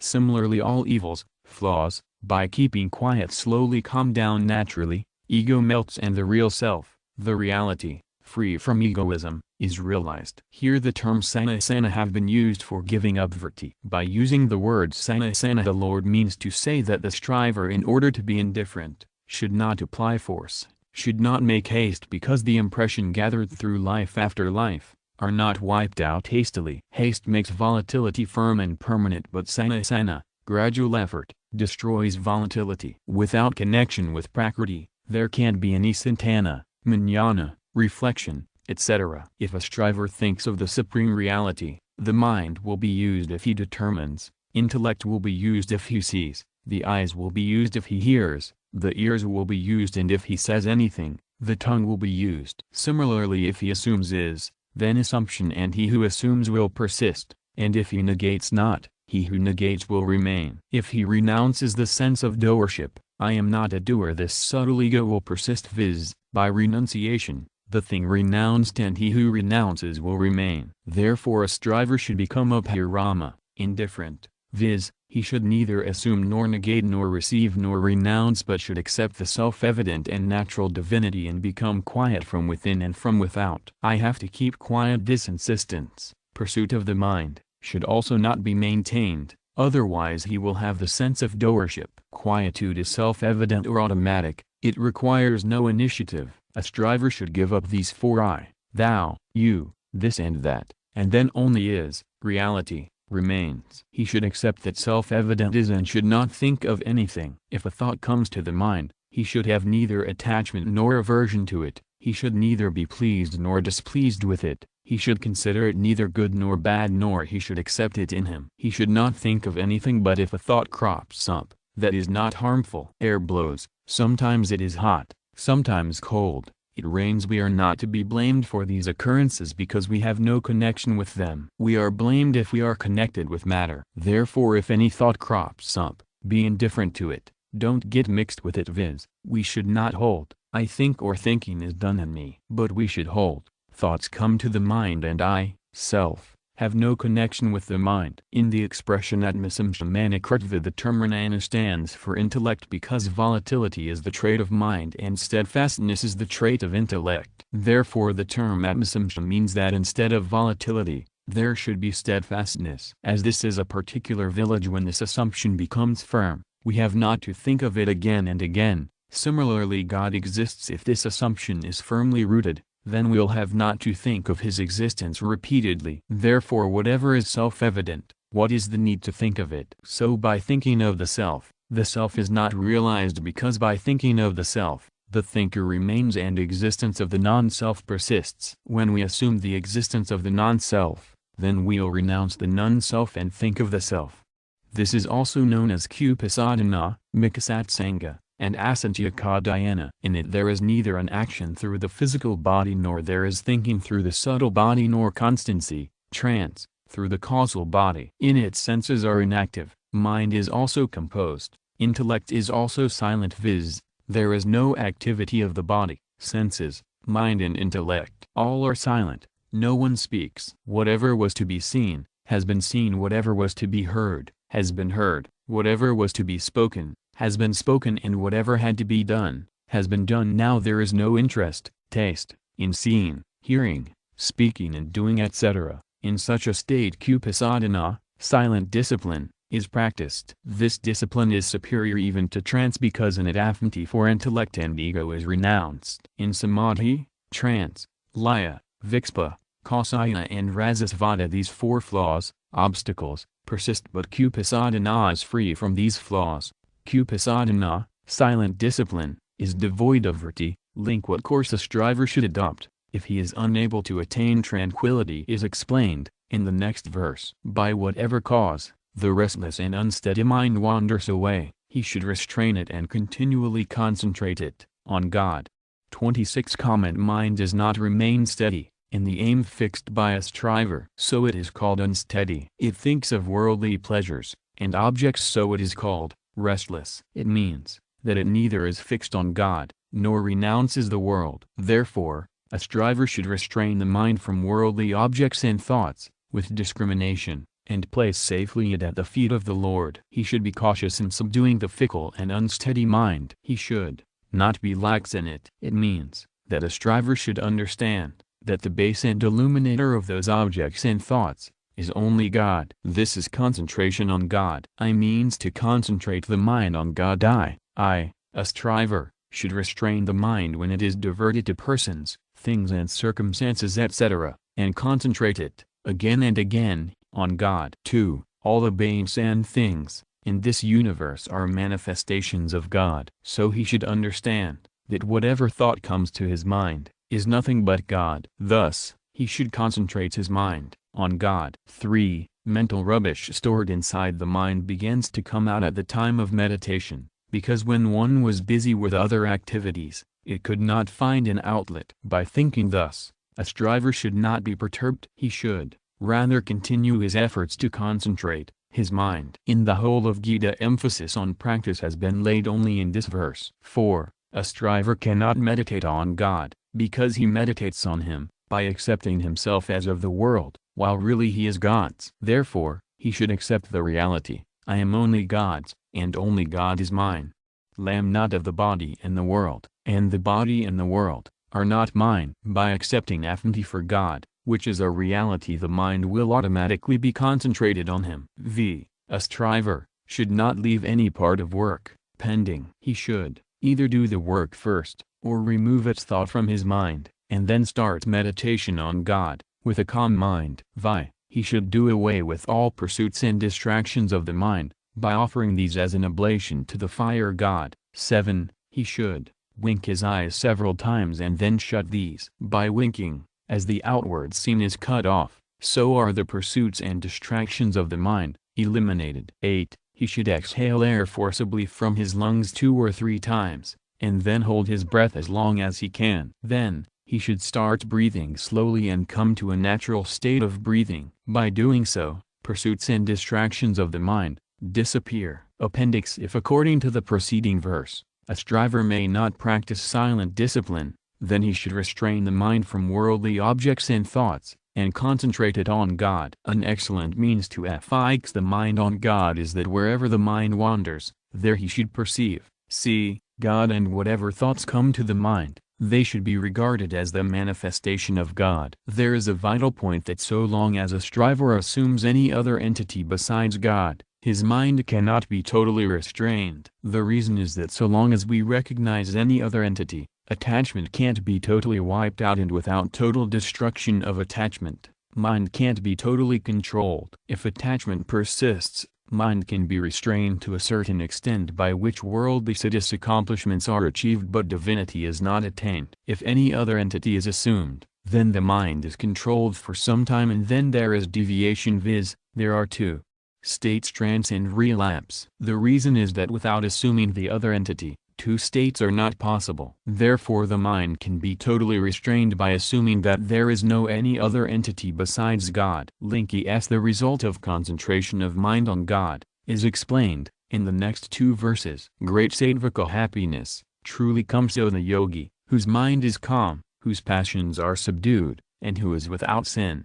27 Comment is he, who is free from tamash disposition, such as obtuseness, inactivity, heedlessness and delusion. 14:13. Sanara Rajasam, whose passions are subdued, is he, whose rajas propensities, of greed, activity, undertaking of actions with a selfish motive, restlessness and a thirst for enjoyment, are subdued. Praise and a manasm, one of peaceful mind, is he, whose mind becomes calm because he renounces all tamasika and rajasika passions, and is free from mundane pursuits and distractions. Here, the term praisanta means that a yogi does not accept the mind as his own, and so his mind becomes free from attachment and aversion. Thus, his mind becomes calm, naturally. Enam, this, has been used for the yogi who attains tranquility, as explained in the 25th verse. Such a yogi attains sattvic happiness. In the second half of the 23rd verse, the Lord offers an inspiration to practice the yoga of meditation, with determination. He, who practices this yoga, verily attains sattvic happiness. The term ha used here denotes this certainty. Sukhamupadi, it means that the yogi has not to make effort to attain this supreme bliss, but it verily comes to him. The sinless yogi thus, submerging his self always in God, easily enjoys the infinite bliss of oneness with the Brahma, the Absolute. Comment here: the term yunjan does not mean to fix the mind on God through practice. It signifies one's identity with God. This identification is not through mental pursuits. A yogi constantly unites his self with God, and thus becomes free from the feelings of egoism and mindness. This freedom from mindness and egoism means freedom from sins, as affinity of egoism and mindness with the world is the root of sins. The phrase yunjanavam, in the 15th verse, has been used for the Lord with attributes, while here it has been used for the Absolute, viz., the Lord without attributes. Similarly, in the 15th verse, emphasis has been laid to fix the mind on God, through practice, by the term nirtamanasa, while here by the expression vigatikmasa, emphasis has been laid on renouncement of affinity with non-self. There, the mind by meditating on God, is absorbed in Him, and thus the world is renounced, while here by renouncing affinity with the world, the yogi gets established in God. Thus, the result of both is the same. In unity with God, the feeling of I does not exist, nor does there remain its least impression. Infinite bliss is the state in which a yogi is immersed in God, and loses his identity. A yogi attains this bliss, which has been named imperishable bliss, 521, and supreme bliss, 6121. All these names denote the same, divine bliss. Link now. In the next verse, Lord Krishna explains the change of vision that takes place in the yogi. The yogi, whose mind is steeped in yoga, looks on all with an equal eye, sees his self present in all beings, and all beings mirror as appearance within his self.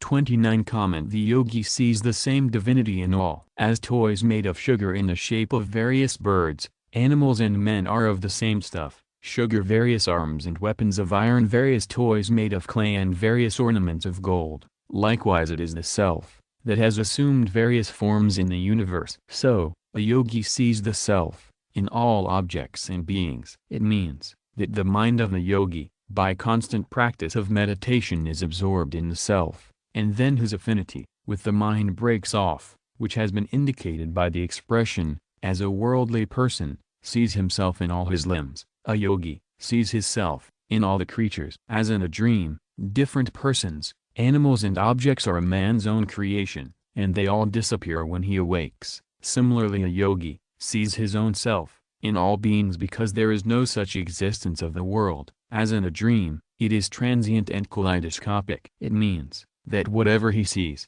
is his self. He sees all beings as assumed in the self. As different colors are born of light and are seen only in light, and as different objects born of the sun are seen only in the light of the sun, so does a yogi see that all beings are born of the self, merge in the self, and are perceived as assumed ones in the self. It means that one sees the entire creation as a manifestation of the self only. In this verse, it is mentioned that a yogi sees the self present in all beings, but it is not said that he sees all beings present in the self. The reason is that the self exists in all the creatures, but the creatures do not have their existence in the self, because they are born and decay, while the self ever remains the same. His dealings may differ with different creatures, but he sees all with an equal eye, as he sees the same divinity in all. Link: Lord Krishna, in the next verse, explains how a devotee, Dyanagi, described in the 14th and 15th verses, sees God everywhere. He who sees me, the universal self, present in all creatures, and sees all beings existing in me, I am never out of sight for him, nor is he ever out of my sight. 30 Commented devotee, sees me in all persons, animals, birds, gods, demons, things, incidents and circumstances. When Brahmaji stole cowherds and calves, Lord Krishna himself assumed the form of cowherds and calves with their flutes, clothes and ornaments etc. This drama of his manifestation continued for 1 year, but nobody could know it. One day, Balrama, the elder brother of Krishna, saw cows, leaving their young calves who were left at home, run towards the big calves. Then, by intuition he realized that Lord Krishna had manifested himself as those calves. Thus, a devotee sees God, pervading, everywhere. He sees all beings existing in me. As Lord Krishna shows Arjuna his divine form, he asks him to behold the entire creation, both animate and inanimate in his one limb. 1117. Arjuna also says, O Lord, I behold in your body all gods and multitude of different beings. 1115. Sanjaya also says, Arjuna then saw the whole universe, with its many divisions within his body. 1113. Thus, a devotee sees the whole creation existing in him. When the devotee sees everywhere me in each and every object, how can I be out of sight for him? I always remain within his sight. Lord Krishna assumed the forms of cowherds and cows, the same, in number, bodies, limbs, sticks, horns, flutes, leaves, nets, many offsprings and the ornaments. Their age, habits, nature, names, behavior and states were all the same as those of original ones. At that time, the voice of the Vedas, that the whole is the form of Lord Vishnu, embodied itself. Srimad 10:13-19.